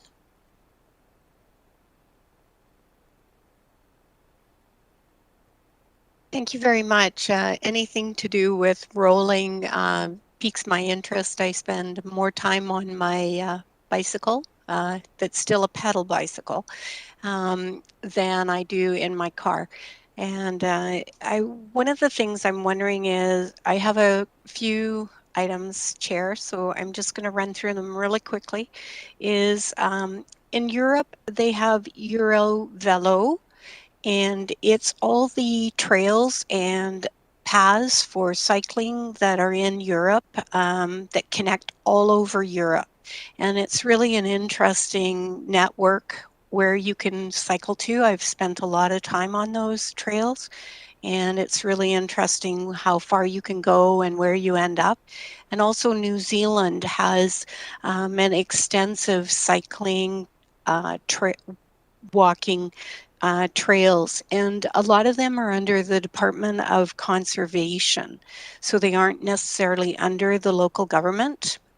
And there's a lot of those trails that are really interesting, how they've been combined and put together. And I've spent a lot of time, I've done most of the trails, being a Canadian saying, oh, I can do that. And then laying at the side of the trail going, oh my gosh, I can't push up one more hill. But I'm usually got all my camping gear with me. So it's a bit of a challenge.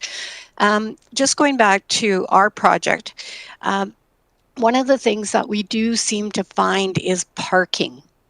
Access to the active transportation is parking, and where can people actually park to access it? And one of the stakeholders I think that's really important is tourism. As someone who does a lot of tour cycling in other parts of the world, there's a lot of people out there wanting to, put their panniers on the back of their bikes and travel. I mean, I'm on the trail a lot, and I find people from all over coming and using our trails, but they're disappointed that there's not a good connection. And I can't wait till the trail goes all the way to Duncan so that I can just cycle to Duncan. Thanks. Thank you. Great points. I have a couple comments on that, actually, if I may. Yeah, go ahead. Some great points about the European network, and I think we're lucky in this region too. We do have the Trans-Canada Trail, which is very much under development and kind of in its early phases through this region, but it does provide some elements of a kind of a spine in terms of a network that we do want to be aware of and build off of. So yeah, there's a lot of certainly different types of trails and recreational and other that are important here to tie into. And also a great point about the park and ride, right? Park and ride is typically used to describe transit access, but it's really become important for active transportation as well, as there's a fine line between commuting and recreation, and often there is no difference. That they're two of the same, and so we want to make sure that people, if they do want to take an opportunity to use some of these facilities, that they can do that if they do need to drive and park. So yeah, great point. Thank you. Okay, thank you. So I don't see any other hands. I do have a quick question myself. So a rail trail or rail with trail is looking at the ICF corridor possibilities. Is that part of your mandate? Yeah, absolutely. So we're looking at all different options, and we'll be assessing those opportunities. Great. So that's part of the list. Thank you. Okay, well, thanks very much. Interesting presentation. I know we're addressing it on next item on the agenda, I believe. Thanks for coming. Okay, thank you, everybody. Thanks for having us. Goodbye. I know. So the next item, Ms. Legault. Thank you, Mr. Chair. On to reports. Item R1 is a report from the Parks and Trails Division on the Regional Active Transportation Plan update, and this report is for information. Okay, thank you, Mr. Farquhar. Thank you, Mr. Chair. As I've heard from Bunt Engineering Associates, they've provided the overview. So this is really just a background to their presentation to bring the committee up to speed that the project itself has started and where we're at in terms of the work being done. So unless there's any questions, which otherwise weren't covered off by the consultants, this is for information. Great, thank you. Director Nicholson. Yeah, I'm just going to come back to this issue of greenhouse gas emissions. I think this is an oversight in that presentation, and I'm concerned about that because I think it's, particularly if you're going to be going after grant funding for a lot of this, we really need to have some good information on that front. And then my second thing is a question about capacity. I think that I have been trying very hard to get a couple of projects going in my area that would provide safe rolling and walking routes for people. And I have been unsuccessful in 7 years of being here. And I think that there's a capacity issue in the CVRD. So I think Director Morrison's question about whether we actually should have a separate service function for this, if there's going to be a lot of work done in this area, which I think there needs to be, is something that we need to have a serious conversation about, because it's, you know, we're just way behind the times on this particular issue. Thank you. Any comments on that, Mr. Farquhar? Mr. Chair, yeah, certainly with respect to the greenhouse gas emissions, the consultants have heard clearly that that is something that they need to consider in terms of the overall analysis. And certainly in terms of the capacity and service levels, definitely as an outcome of the overall study, this will certainly be something for consideration by the board in terms of the report coming forward and outlining really what a regional active transportation plan would entail in terms of implementation. So certainly this will be something for the board's consideration down the road, unintended, once you have the full report and understanding of what the extent of an active transportation plan would be in terms of project priorities supported by your communities and the requirements to implement it. So stay tuned, but it'll definitely be before you. Thank you. Ms. Mohan, were you wanting to add to that? Or? No, I was just wondering if Mr. Farquhar would address it, and he has done that, so that's great. Thank you. Great. So I have Director Acton. I'm fine, Mr. Chair. It was around capacity. Thank you. Great. Okay. Seeing no other questions, thank you, Mr. Farquhar. I think we're ready to move to our next item, which I believe is your item as well. Thank you, Mr. Chair. This is also for information, wanting to bring to the committee's attention, sort of 9 months into 2021, what's been happening across the network of community parks and regional parks in the Cowichan Valley Trail in terms of public use in comparison to 2020 and 2019 in particular, and really wanting to share with the committee at this time that there has been a sustained increase in use. I think beyond just the initial issue of COVID-19 and recommendations of the health authority to get outdoors, that we have seen, as noted in the report, across the monitored parks and trails, 64% increase over 2019's level of use. And that's pretty dramatic in terms of the level of the public use that's happening out there. I think it's encouraging in terms of people taking up the recommendations, but I'm also noting that it's being sustained in terms of use. So people are not just having reacted initially and headed outdoors for a short bit, but it's encouraging to see that people are taking up parks and trails in their community, that we're seeing people actively embrace being outdoors, celebrating that what we encourage as a healthy lifestyle here in the region, and that the overall use in our parks is also having a bit of an impact in terms of wear and tear, but I think at the end of the day, it's a good thing. The other thing you'll note in the information provided is that beyond just sort of the spring and summer, we've seen a significant increase as well in the shoulder season use. And that I've seen in other local communities as well, where we're seeing that people are embracing the outdoors and are taking the time to be outdoors, not just in the nice summer months down in our beach parks and on the trails, but year round. So that's really encouraging.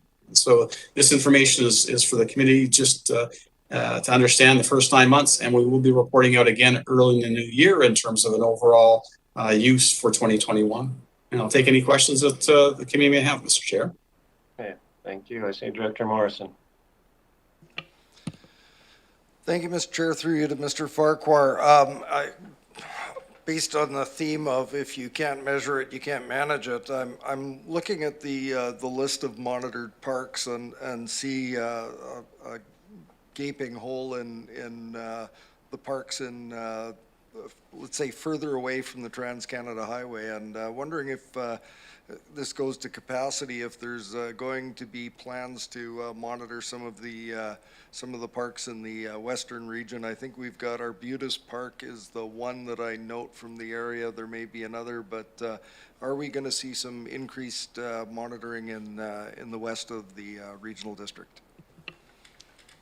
Mr. Chair, through to Director Morrison, yes, we've actually installed a few additional monitors in places like Lily Beach, but because we do not have at this point in time information going back to 2019, it's not included in this report because this is really one that was focused on trends over the last few years. But as we move forward, certainly those parks, the information will be brought forward for the committee as well.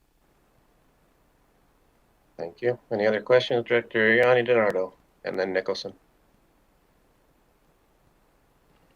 Thank you, Mr. Chair. Through you to Mr. Farquhar. I just wondered, I know that through COVID it was a big issue, and I've contacted parks and we've been discussing this as well. I know Director Smith talked about parking lots, but I've noticed that a huge issue was washrooms.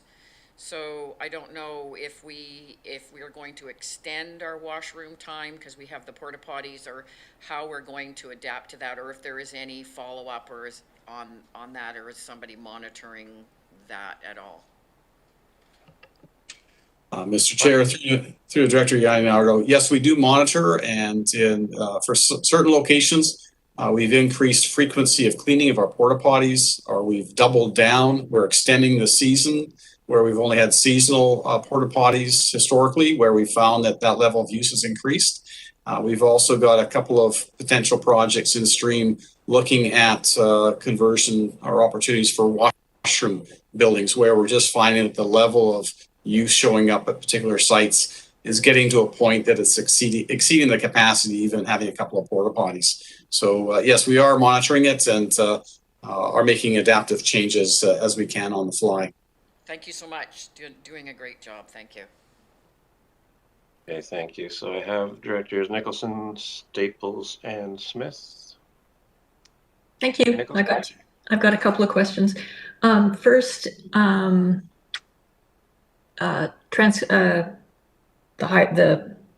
TCH, what is that? Trans-Canada, no, that's the highway, the trail.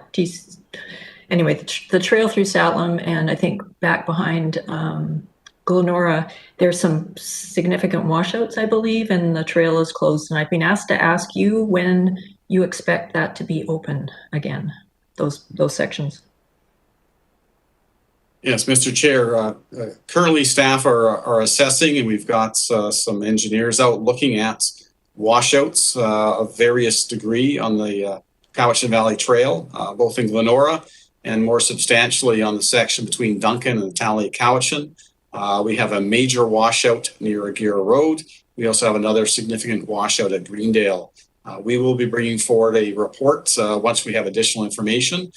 Staff are focused on reopening segments as work is being done. I know the segments in Glenora are a little less critical than the sections of washout on the Duncan to Lake Cowichan. But as soon as we have additional information and idea costs and capacity, we'll be advising both the public and the committee as well as to when we'll be able to open up those pieces, or for those sections that remain closed for a longer period, we'll be also posting that as well on the website and on the trail itself. Thank you. Can I ask my second question? Yes. Which is about use. I thought that was interesting that Curry Park has gone down, and I'm just wondering if perhaps it's because Curry Park is a park that a lot of people, I think, stop at with their kids on their way to maybe Lake Cowichan if they live there. I think it serves a lot more people than just the neighboring community. But I am also wondering about the Cowichan Valley Trail. It seems like a lot of the sections were down. Do you have any idea why that is?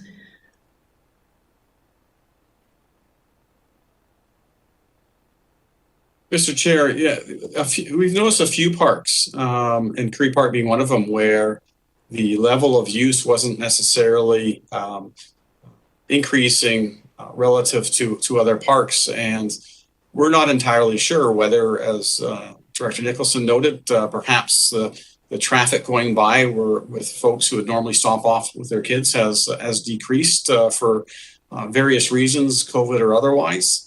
We also noticed that a few of our other playground parks in particular in 2020 showed some decrease. Saltaire Centennial Park was one in particular. But some of those have bounced back up. But Curry Park, for whatever reason, as noted in the summary chart, is relatively the same as it was, or a little bit less than last year for the first 9 months. But we certainly anticipate that that park use will increase because we know it's very popular in the community. In terms of the Cowichan Valley Trail, as you look at the numbers, there was a substantial increase, in particular between 2019 and 2020. And for some of the sections of the trail, another significant increase, such as the Greendale Road area. But some other areas did decrease a little bit. But again, typically we are tracking over several years. But I think what was indicative of the past couple of years was specific to COVID-19. The directives, as I mentioned earlier, about public getting outdoors is a safe place to be.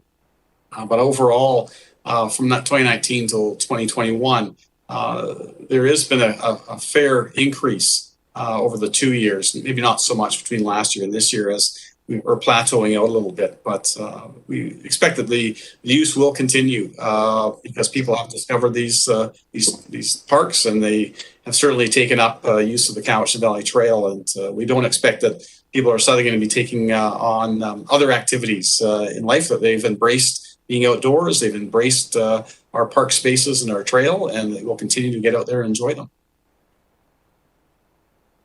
Director Nicholson, one more follow-up. Just a quick follow-up. Do you use these use statistics to inform your priorities for maintenance? Yes, we are moving in that direction, and they do help inform in terms of priorities for maintenance, and we see this information being used more and more going forward in the future. Thank you. So next, I think I saw Director Staples. Thank you. Yeah, Director Nicholson asked two of the questions that I had around just the maintenance, and so I'm looking forward to seeing that report come up. But in terms of the washouts, but will there also be in that report included just the wear and tear of some of those parks of maintenance that needed to be done prior to washouts and floods? Will that be included as well? Yeah, Mr. Chair, specific to the major rainfall event of just over a week ago that had impacts on the trail, that's what staff are focused on right now. Separately, in terms of our budgeting process, that's when we'll be using this information to inform the committee in terms of which particular parks or trails we may be looking to suggest increase in maintenance costs to address the increase in level of use. But that'll be very specific to budgeting and sort of the annual budgeting for these parks and the Cowichan Valley Trail. Thank you. And just one follow-up, just out of curiosity, because this comes up a lot, is the Glenora Trail, trailhead, the bridge, is that the province or is that the CVRD? Yeah, specifically to the west of our Glenora Trails Head Park, the Holt Creek Trestle, that is with the province of British Columbia, and members of the committee may recall that a few years ago, ministry staff came and gave a presentation about Holt Creek Trestle, and they were looking at the time about options to replace that or upgrade that structure. And I know that in the background, they are still proceeding in that direction. Great, thank you. Thank you. Director Smith. Thank you. I always enjoy looking at the park statistics because it's very clear every time you go in the park how well used they are, and they are definitely in Saltaire and between Ladysmith and Chemainus, they're heavily used, and I know it's really amazing how many people are out there. I'd just like to know if there's a possibility of having a counter put on at the Cowichan Valley Trail just south of Finch Place where people are parking. Just a bit south of that would capture, and we could find out a little bit more how that end is doing on the Cowichan Valley Trail. And then also I'm wondering if there's a possibility of a counter being put in where people start to walk through the Saltaire Stocking Creek Park. That's a heavily utilized park now with a lot of people connecting through there up to the Cowichan Valley Trail. So it would be interesting to see what our statistics are there. Thank you. Mr. Chair, we can certainly review that, and then maybe an opportunity to you can put in a temporary counter. We do have roving counters to give us a snapshot of use as well, so we can look at a couple of options there. All right, thank you. Director Nicholson?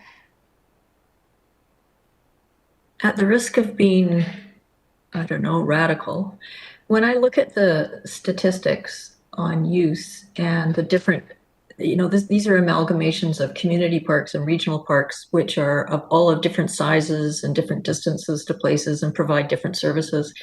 But it strikes me that there's quite an unevenness, and it would, I think we should be working towards a more regionally based parks program, so that we not focus so much on community parks, but we set some standards for park accessibility and provision of services regionally to different community, to all the communities, so people can, so we're continuing to build a more equitable and accessible program across the board.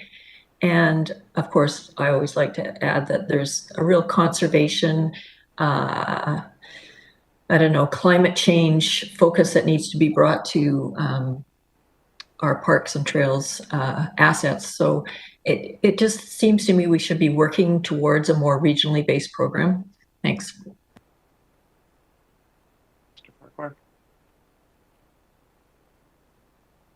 Thank you, Mr. Chair. I think that's something for the directors to digest.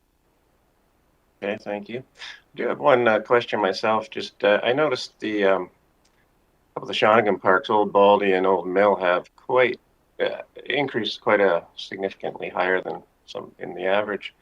And I wondered about counters. Do we ever add additional counters to? Are these apples to apples, or are there sometimes other reasons why visitation rates could go way up? Mr. Chair, this is raw information collected, and what we have found, particularly over the last couple of years, there's been a discovery in communities of certain parks and the popularity. Places like Stony Hill Regional Park as well have shown a dramatic increase in visitation use annually over the past several years. And I think people are exploring the region more. People in their local communities are venturing out and spending more time outdoors. And this is a reflection of that in terms of what we're finding happening at certain parks that people are finding or liking so much they're returning again and again and again. So I think it's just indicative of the wonderful spaces our communities have to get out and enjoy. And these numbers are reflecting your constituents' use of these particular spaces. Great. Okay. All right. Seeing no further questions, thank you, Mr. Farquhar, and that was just for information, so we will move to the next item. Ms. Legault. Thank you, Mr. Chair. Item R3 is a report from Community Planning with the referral of the Regional District of Nanaimo Regional Growth Strategy Amendment. And the proposed recommendation is that it be recommended to the board that the Regional District of Nanaimo be advised that the Cowichan Valley Regional District accepts the proposed Regional Growth Strategy Amendment bylaw number 1615.05. Okay, thank you. Do we have a staffer speaking to that one, or see anyone? Ms. Charles. Thank you, Mr. Chair. I think that the report is fairly self-explanatory. The RDN is looking to amend their regional growth strategy to accommodate the extension of an industrial use in the southern portion of the region proximate to the Nanaimo River. My understanding is there is an existing industrial development there, and they're wanting to expand that facility. And in order to do so, they need to amend their official community plan zoning and overarching regional growth strategy. Okay, thank you. So I saw Director Marsh first. Yeah, I was just prepared to move the motion, Mr. Chair. Okay, second, Director Markman. Any discussion? Director Nicholson? Yes, thank you. I had a really hard time figuring out exactly where this was from the map, and the Nanaimo report wasn't any more clarifying. And I am wondering in particular, because I was interested in what the impacts on aquifers might be, or what kind of vulnerable aquifer might be under there. Do you have any information about that, Ms. Gerald? Through the chair to Director Nicholson, no, I do not have that information at hand. If the board does have specific concerns about the proposal, it is welcome to forward comments to the Regional District of Nanaimo. And I believe that the Regional District of Nanaimo may be consulting further with the CVRD through the 60-day statutory consultation period. So this was the initial consultation with the CVRD to advise you that the RGS's amendment is proposed, and you're welcome to either accept it or provide comments at this point. Okay, follow up. Well, it just seems to me that if this is very close to the airport, which we know is on top of a vulnerable aquifer that would affect our area, it seems to me that we should want that information before we approve this. Okay, thank you. Maybe we'll go to Director Martman and then Director Stone. Comments. Director Martman. Thank you. And actually, just to follow up to Director Nicholson, because I do believe it sits over the Cassidy Aquifer, and the discussions that came out of the RGS amendment for the airport led me to believe that there was going to be a bioregional approach to the aquifer. Is that, how does that, because that appears to be a common interest. So I'm not sure if that's moving forward and how this fits into that. Ralph? Thank you, Mr. Chair. So I believe there was a board resolution directing staff to consult with the Regional District of Nanaimo to ascertain their interest in proceeding. And unfortunately, I can't speak to the outcome of that conversation. I believe that that would be Ms. Breen that would be reporting back to you on that. So I don't have that information at hand at this point. Thank you. Is that fine, Director Martman? Just again, I guess it's another piece of the puzzle that would help us understand, what we're doing jointly over the aquifer, and if this piece plays into it. It's a small piece, I think, as the report mentions, but I think it's one of those, maybe one of the 1,000 cuts kind of approach of, is this a point where we need to make sure we have our concern? Is it a way to get the RDN to say, hey, let's engage on this and start talking about our bioregional approach strategy? Thank you. So Director Stone. Well, just for clarity, this is the property directly across the highway from the Cassidy Country Kitchen, just before the Nanaimo River Bridge. The signs have been up there for some time, so this isn't near the airport.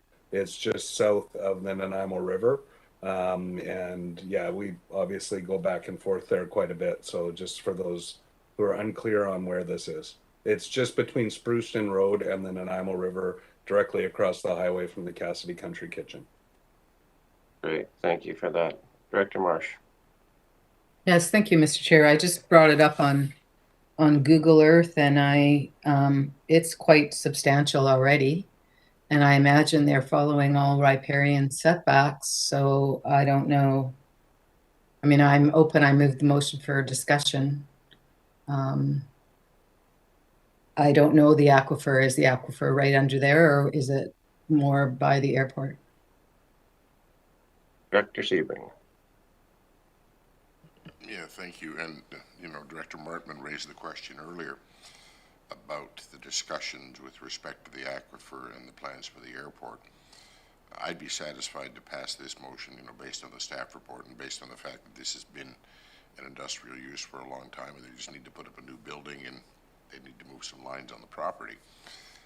But my support there would be conditional is the wrong word, but on the assumption that we're still going to have the discussion with the Nanaimo Regional District about the aquifer and the airport stuff. And if we can get a sense that that's going to happen, I think we should just call the question on this one. Thank you. Great, I agree. Yeah. Okay, I see Director Nicholson, last comment before we call the question. Yeah, I don't agree. I actually think that not providing any information about water protection in these reports is a serious oversight. And I would like to refer this back for information on the aquifer. And I think that sends a message to the RDN that we take this seriously. And I think that's really important when we're talking about the airport area. And this isn't that far from the airport, and it could very well be that the same aquifer goes under this property. Was that a referral motion that you were making? I see a seconder, Director Martman. Okay, Mr. Charles. Mr. Chair, thank you. Just for clarification, I think that I want to be clear that we would be asking for the RDN staff to provide the information to the CVRD board, and that it wouldn't be CVRD staff that would be undertaking the research in this case. So we would be requesting that that the RDN staff either provide that information to you or come as a delegation to a subsequent meeting to provide that information and to respond to questions in person. So then a point of order, if I might. Yeah, go ahead. It's normally a referral motion is a referral to our staff, but can we specify, not that I'm going to support the referral motion, but can we specify that we refer this matter back to RDN staff for a report with respect to impacts on the aquifer, just so that we have clarity. Thank you. Director Nicholson, that was your intention? That was my intent. Okay, good. So on the referral, any further comments before I call the question on that? Okay, so on the referral motion, all in favor? Okay, opposed?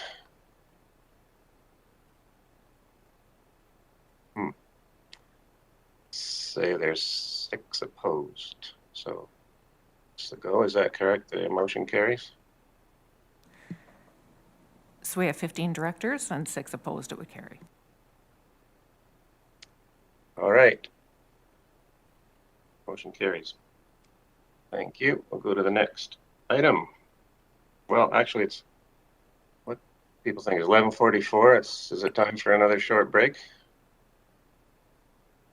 Don't need one? Sorry, Director Nichols. 5 minutes. Okay, 5-minute break, bathroom break. Back at 11.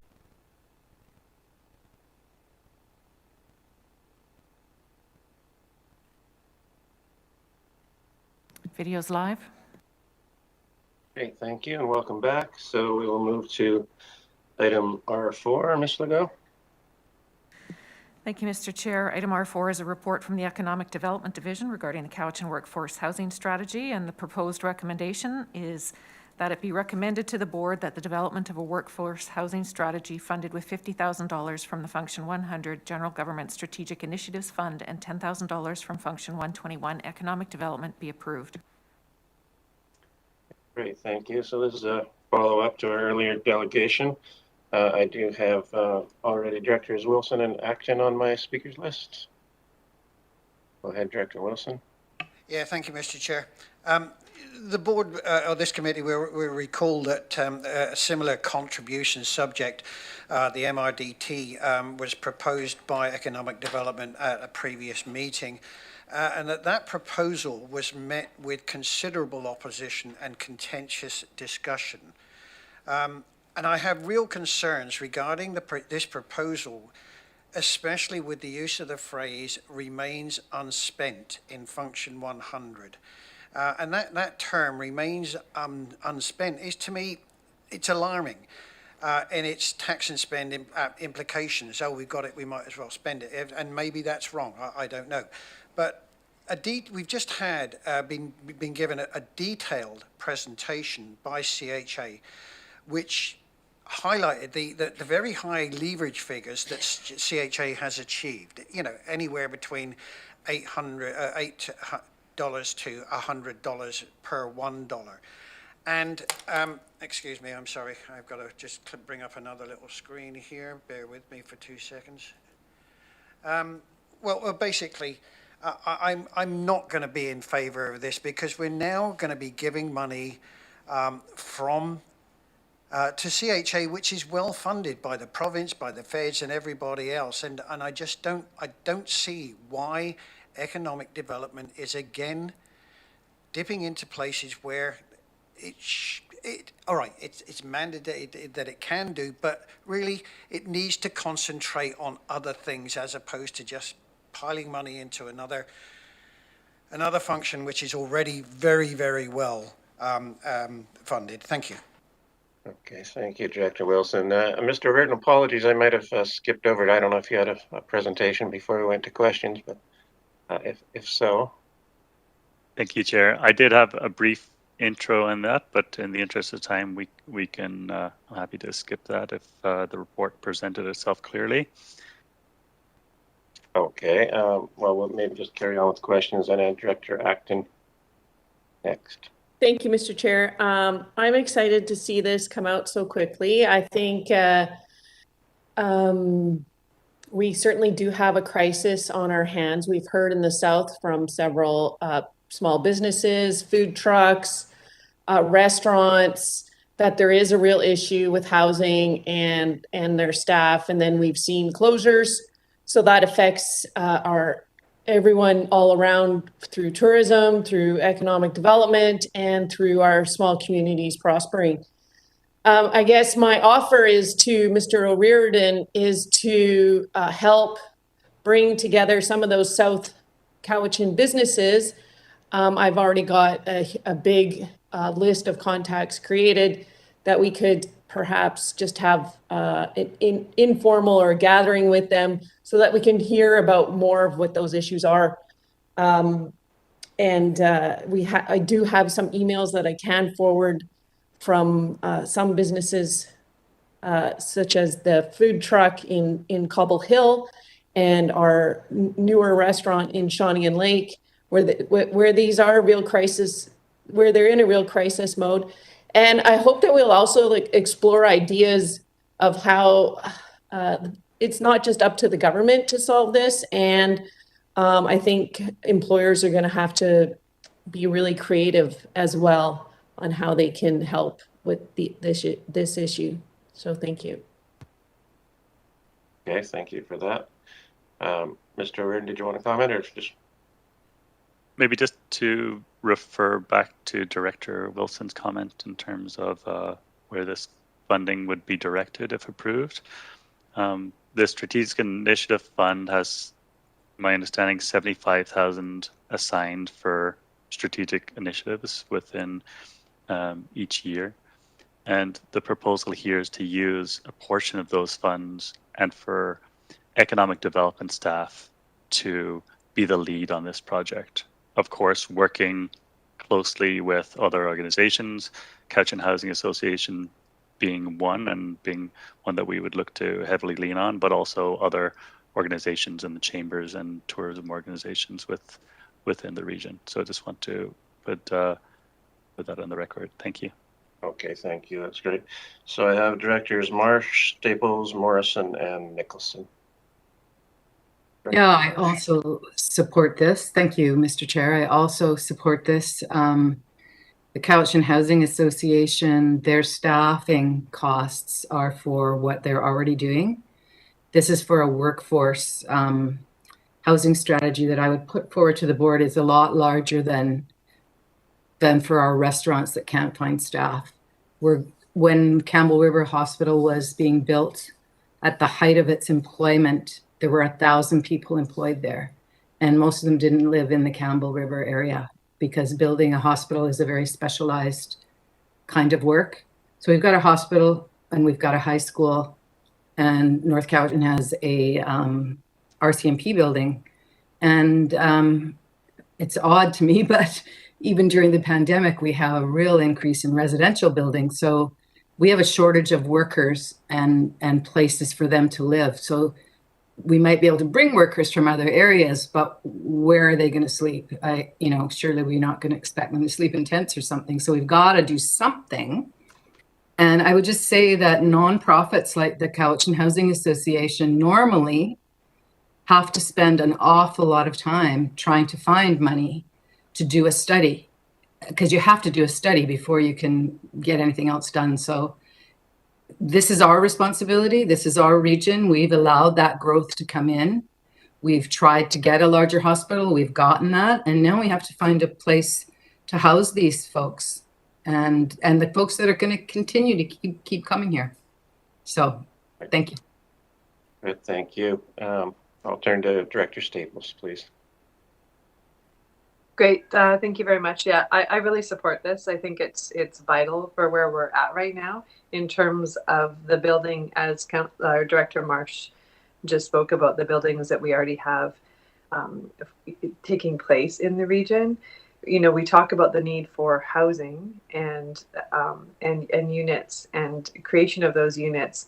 We need the workforce to build them, and that's only in one sector. That's not including all the other sectors that are impacted by housing. We've gone through that, I think, at every local government here, recruiting, staffing, and having people coming from other places unable to locate housing, and that or having a huge challenge. There isn't a day that I don't see something posted regarding that, or don't receive emails from people asking about RVs being parked in their yards to house people so that they don't lose employees. These are employers speaking to that. And there's just, endless examples of what is happening out there right now. And this is something that even before the pandemic was starting to really bubble and surface in terms of the workforce and shortage of housing for our workforce. And since the pandemic and the rising of housing prices has just become something that, I'm grateful that the economic development staff have jumped on this and brought us this so quickly, because it is vital to supporting the needs of our community for moving out of the pandemic. So thank you for this and all supporting it. And I really look forward to seeing where this goes. Thank you. Director Morrison. Thank you, Mr. Chair. And I understand some of the concerns raised and the fact that we've got two sort of similar issues on the same agenda. And I caution everyone to not confuse the work of what's being proposed here and our previous delegation. And I say that because I think they're very different, though linked. And I know, playing out on the ground in my community and communities all up and down the South Coast and the island, there are good paying professional jobs going unfilled in communities because there's no reasonable housing. These are good paying jobs and people can't afford the mortgages and the rents. We have issues around that. We have across all socioeconomic classes, from the people that might be working in coffee shops and restaurants all the way up to professional folks. And we've had, as a result of COVID, people moving into rural areas, working from home, driving prices up. And I can speak from experience because the Cowichan Lake area was the area where people went to live in those who held lower paying jobs. And that's just not a reality any longer. So I look at this with the looming crisis coming forward with major construction projects in the form of the hospital and education construction that will be going on. I think that if we don't plan this and get to work on it, then it's just going to exacerbate problems that are already on the ground facing most of us in this region. Thank you. Great, thank you. So I have three more, Directors Nicholson, Smith, and Markman. Thank you. Thank you. I think this is a great initiative. It's really important to get going on this. I guess my question or my comment would be that the Cowichan Housing Association are really focused, hopefully focused on developing the information and databases and so forth. So I think it's super important to work extremely closely with them on building this strategy, because it has to be based on solid information. And they're likely the best organization to be the keepers of that information in the future. So it seems to me, I mean, my question might be, why would they not be taking the lead on this? But if it makes more sense for Act Development to do it, that's fine. It just needs to be done really closely with them, not just as they being stakeholders, but they being, I think, instrumental leaders in the community on housing. Thank you. Thank you. Okay. Director Smith?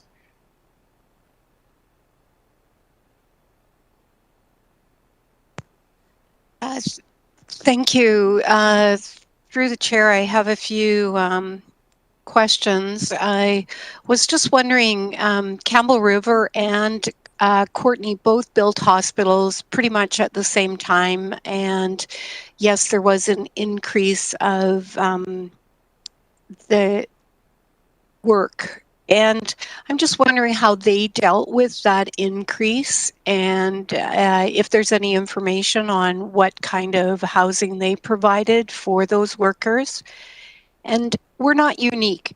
The affordable housing is all over BC and pretty much all over Canada. So it's not something that's just unique to our area. And so what are the other areas doing? Does UBCM have information regarding how other regional districts are dealing with this, and municipalities? And yesterday during the throne speech, there was talk about affordable housing.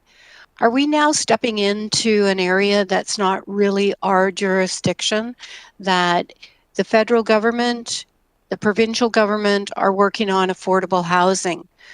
We start muddying the waters as local government. I think that we have a mandate for the services that we're to provide for our taxpayers and those in our area. And when we start to move out of areas where they belong in the province and in the federal, then we're moving in a direction where we're diverting our attention. I liked what Director Nicholson said when she was saying that CHA should take the lead on this.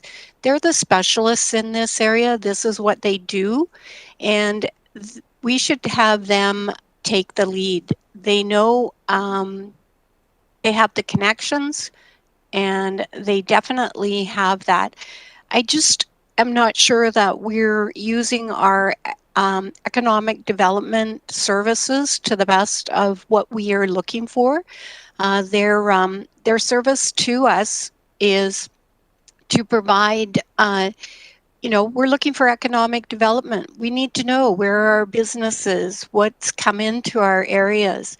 And yes, housing is a factor, but I think that once you start dividing your expertise of your area into many different little octopus legs, you've diverted and you've diluted the service that we're actually providing through economic development.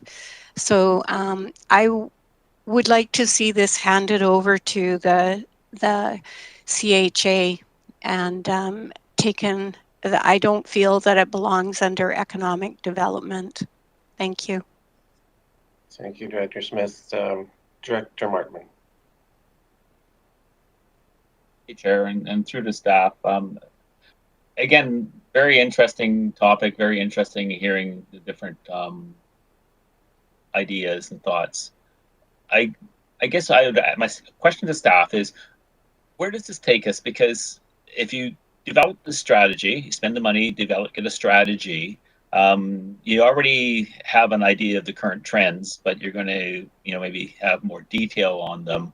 But are you talking about having land use decisions? Or are you talking about building things? Because, I guess that leads us to the other comments around, whose responsibility, where are the dollars coming from? So do you have any idea about that? Is one question. And the second question is, what's the time frame around this, and when will it be accomplished by? Yeah, Mr. Reardon?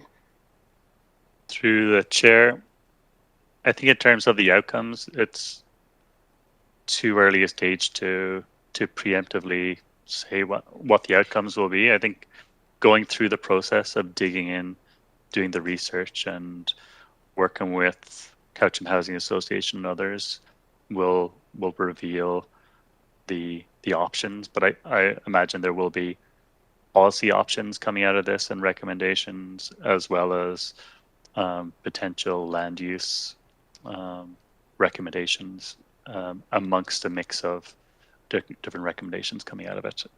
And the timing.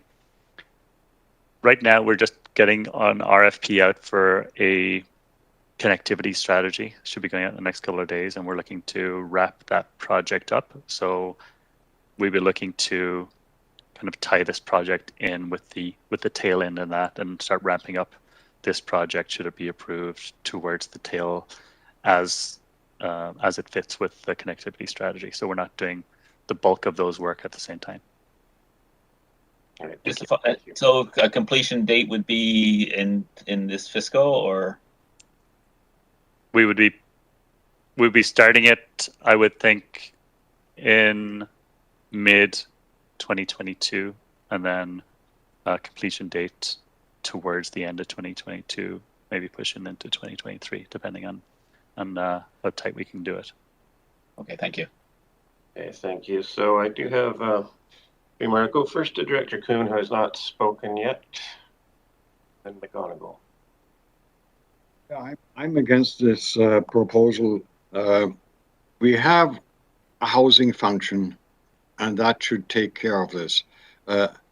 It's, to me, economic development is supposed to be developing business, retaining business. Yes, housing is affecting business, but it's a different branch of assistance. And we have the housing function. Let's use that. Let's not divert over into a different function. When you think back, so often we've criticized ourselves as a board, saying that we get involved in all kinds of things that we shouldn't be involved in, and we should concentrate on the certain issues. And here we are again, kind of starting to veer off, and then afterwards you look back and you say, well, how did that happen? So I'm not in favor of that. Thank you. Okay, thank you. So I have first Director McGonigal has not spoken yet, and then I have Director Staples, Morrison, and Wilson on our second round. Director McGonigal. Thank you, Mr. Chair. Personally, I feel that this is contiguous to economic development. Having already assessed and approved the regional housing assessment and those identifications of a workforce deficiency in housing, this would provide additional footnotes to the possible moving forward solutions for that. I don't see it as anything more than a footnote to the regional housing strategy personally, and I would be comfortable supporting this. Great, thank you. So before we move to the second round, just remind the committee we do have a recommendation. I do not believe it's been moved or seconded. So having said that, I'll go to Director Staples. Thanks. I'm happy to move the recommendation before I speak. Second, Director Stone. Okay. Go ahead, Director Staples. Yeah, I just wanted to say that, one of the things that the federal and provincial government have been very clear about, and it's come up over and over again the last few weeks, is that they want communities, municipalities, regional districts to be prepared. And so this is being prepared for funding options, for applications, that came up of how some of this work could play out, depending on what comes through this process. And so that's what I see this doing, is it's actually getting everything ready so that when those opportunities are available, for a number of reasons, but one, that we are ready.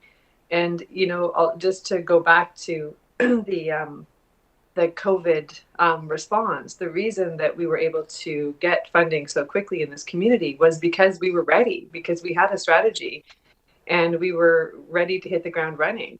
And that was, you know, the direction of the province when we first contacted them was, you know, we want communities to come up with a plan and give it to us and we'll see what we can do. So I think that this is being very proactive.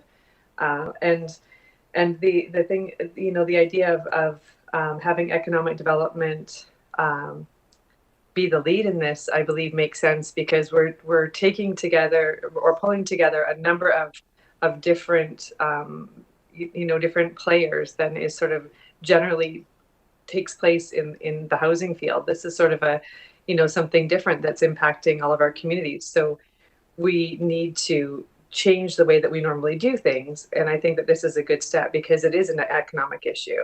And also the other part of that is that we can't expect one organization, you know, to in 3 years to have the capacity to keep piling more and more onto them without giving them capacity dollars for more staffing. So I feel that this makes sense where it is, and it also really provides us to be ground ready for when programs and opportunities come up in the future. So thank you. Thank you. So I now have Director Sebring. I do not think you've spoken yet, so I'll go to you first. Thank you. I'm torn on this one. I hear what Director McGonigal's saying, and I concur. But when I hear what he's saying is that this provides us with a footnote to the broader housing needs studies that we've done. And then I look at the ask here. That's a pretty expensive footnote. I take Director Smith or Director Wilson's comments about you know, the function already being well funded. And I also hear Director Staples that, you know, they're doing a lot of work over there already and just piling it on without additional funding. I mean, I understand from the report that this is going to be contracted out. I have trouble supporting this, but I think at the end of the day, I'm going to have to support it. So it's a difficult one. Thank you. Okay, thank you. So I'll remind we have it the recommendation moved and seconded. I do have several more on a second round. If you could be brief if possible. I have Directors Morrison, Wilson, Marsh, and Smith. Morrison. Thank you, Mr. Chair. Finding roofs over heads for people that are working is really good for communities. And it's really good for my community when I can have people come to the area, live, work, and play. And my next comment is in no way a criticism of our planning staff, but I can tell you it wasn't that long ago when every report that came out said that there was a surplus of building lots available in Area F. And then a little thing called Laketown Ranch happened, and next thing you know, there were no building lots available in Area F. And they were basing it on the data that they had that was old and out of date. And there still isn't much in the way of building lots in my electoral area. I want people to move to the community. I want development. I want it done well. And this is absolutely an economic development issue because if you don't measure it, you can't manage it.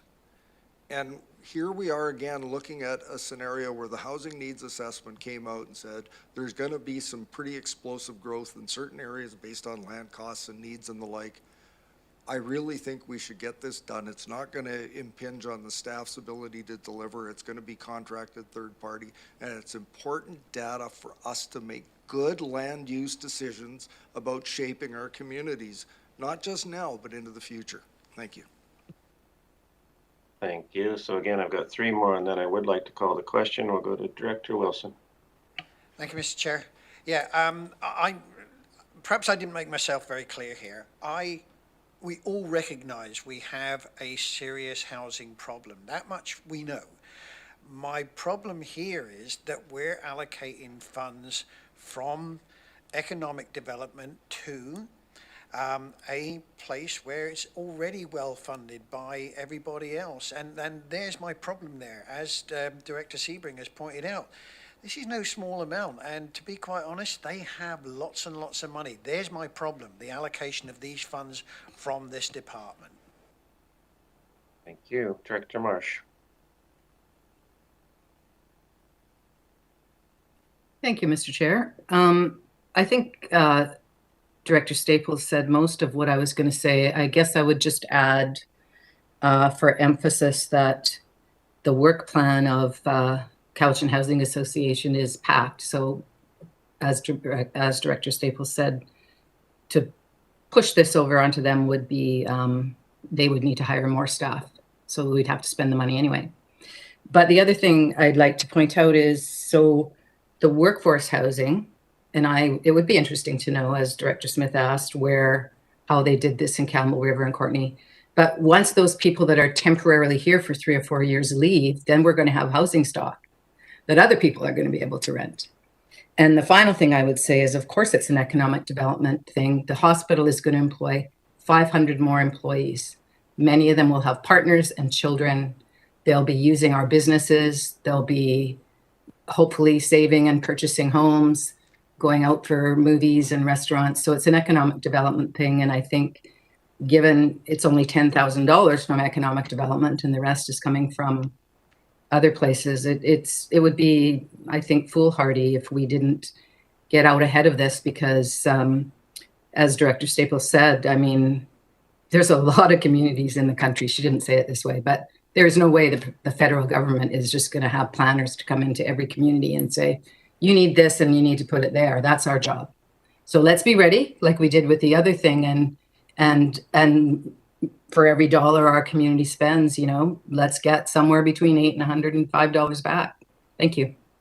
Thank you, Director Marsh. So I have Director Smith to close, please.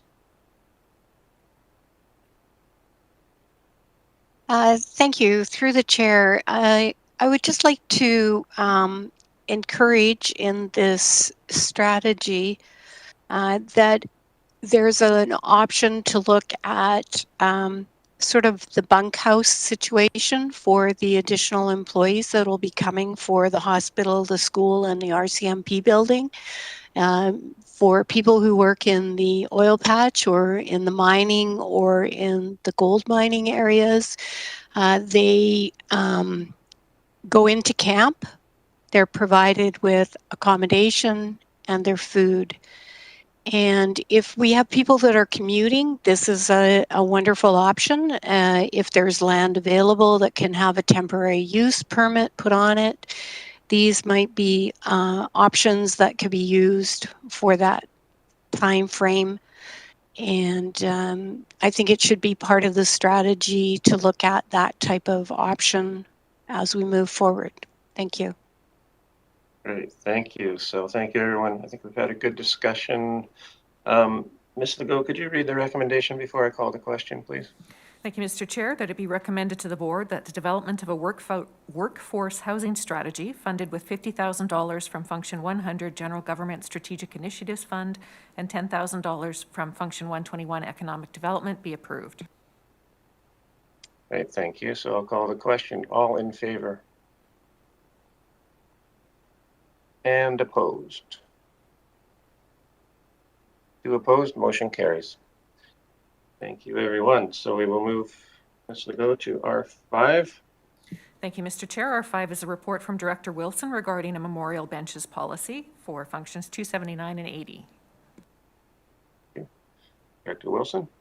Yeah, I'll move the recommendation if I can, please. And basically, it's very self-explanatory. The number of people who have come forward to me, and I'm sure to other directors, asking if they can build some kind of memorial bench, but there is no policy within the Parks Department to actually carry this forward. And I see Mr. Farquhar there, so I'll yield the floor to him. Just a point of order, Mr. Chair. Director Yes, Wilson please. says he'll move the recommendation. I don't see a recommendation in his report. Yeah, I don't see one either. Sorry, Mr. Chair. Yeah, it's for information and for asking the Parks Department to see if they can do something about it. My mistake. Okay, thank you. And I do see Mr. Farquhar. Yeah, thank you, Mr. Chair. And first of all, staff really appreciate through Director Wilson that this matter be brought forward. Years ago, there was a very ad hoc and informal memorial bench program. It soon started to balloon in terms of popularity with no structure, direction, and became basically unmanageable in terms of costs and interest and everything else. So a moratorium was put in place several plus years ago. At this time, for consideration by the committee, staff would recommend that staff prepare a report on options for development and implementation of a Parks Memorial Donation Program. Thank you. That was moved by Director Yanni DiNardo, second Director Wilson. Discussion, Director Stone.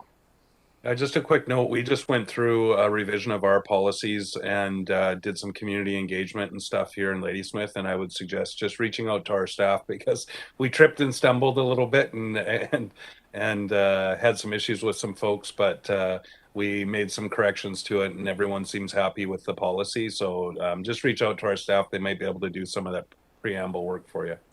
Great. Director Sebring.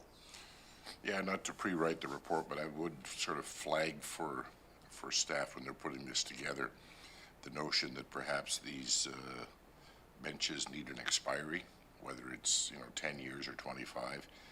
Otherwise, we wind up looking after this stuff perpetually, and I know they're memorial benches, but at some point in time, the folks that are honored in those memorial benches are so far in the past that it becomes a bit delicate. So I'll just leave it at that. Thanks. Thank you. And Director Nicholson. Thank you. That's a good idea of Director Stone, because I am concerned about capacity in the Parks and Trails Program Department and hoping that this won't take very much time because there are I think, a lot of pressing issues going on. Great. Thank you. So that was moved and seconded. Ms. Legault, could you read the recommendation, please? Thank you, Mr. Chair. Just bringing it up here. That it be recommended to the board that staff prepare a report on options for development and implementation of a Parks Memorial Donation Program. Great. Thank you. Okay. All in favor? Opposed? Motion carries. Great, thank you.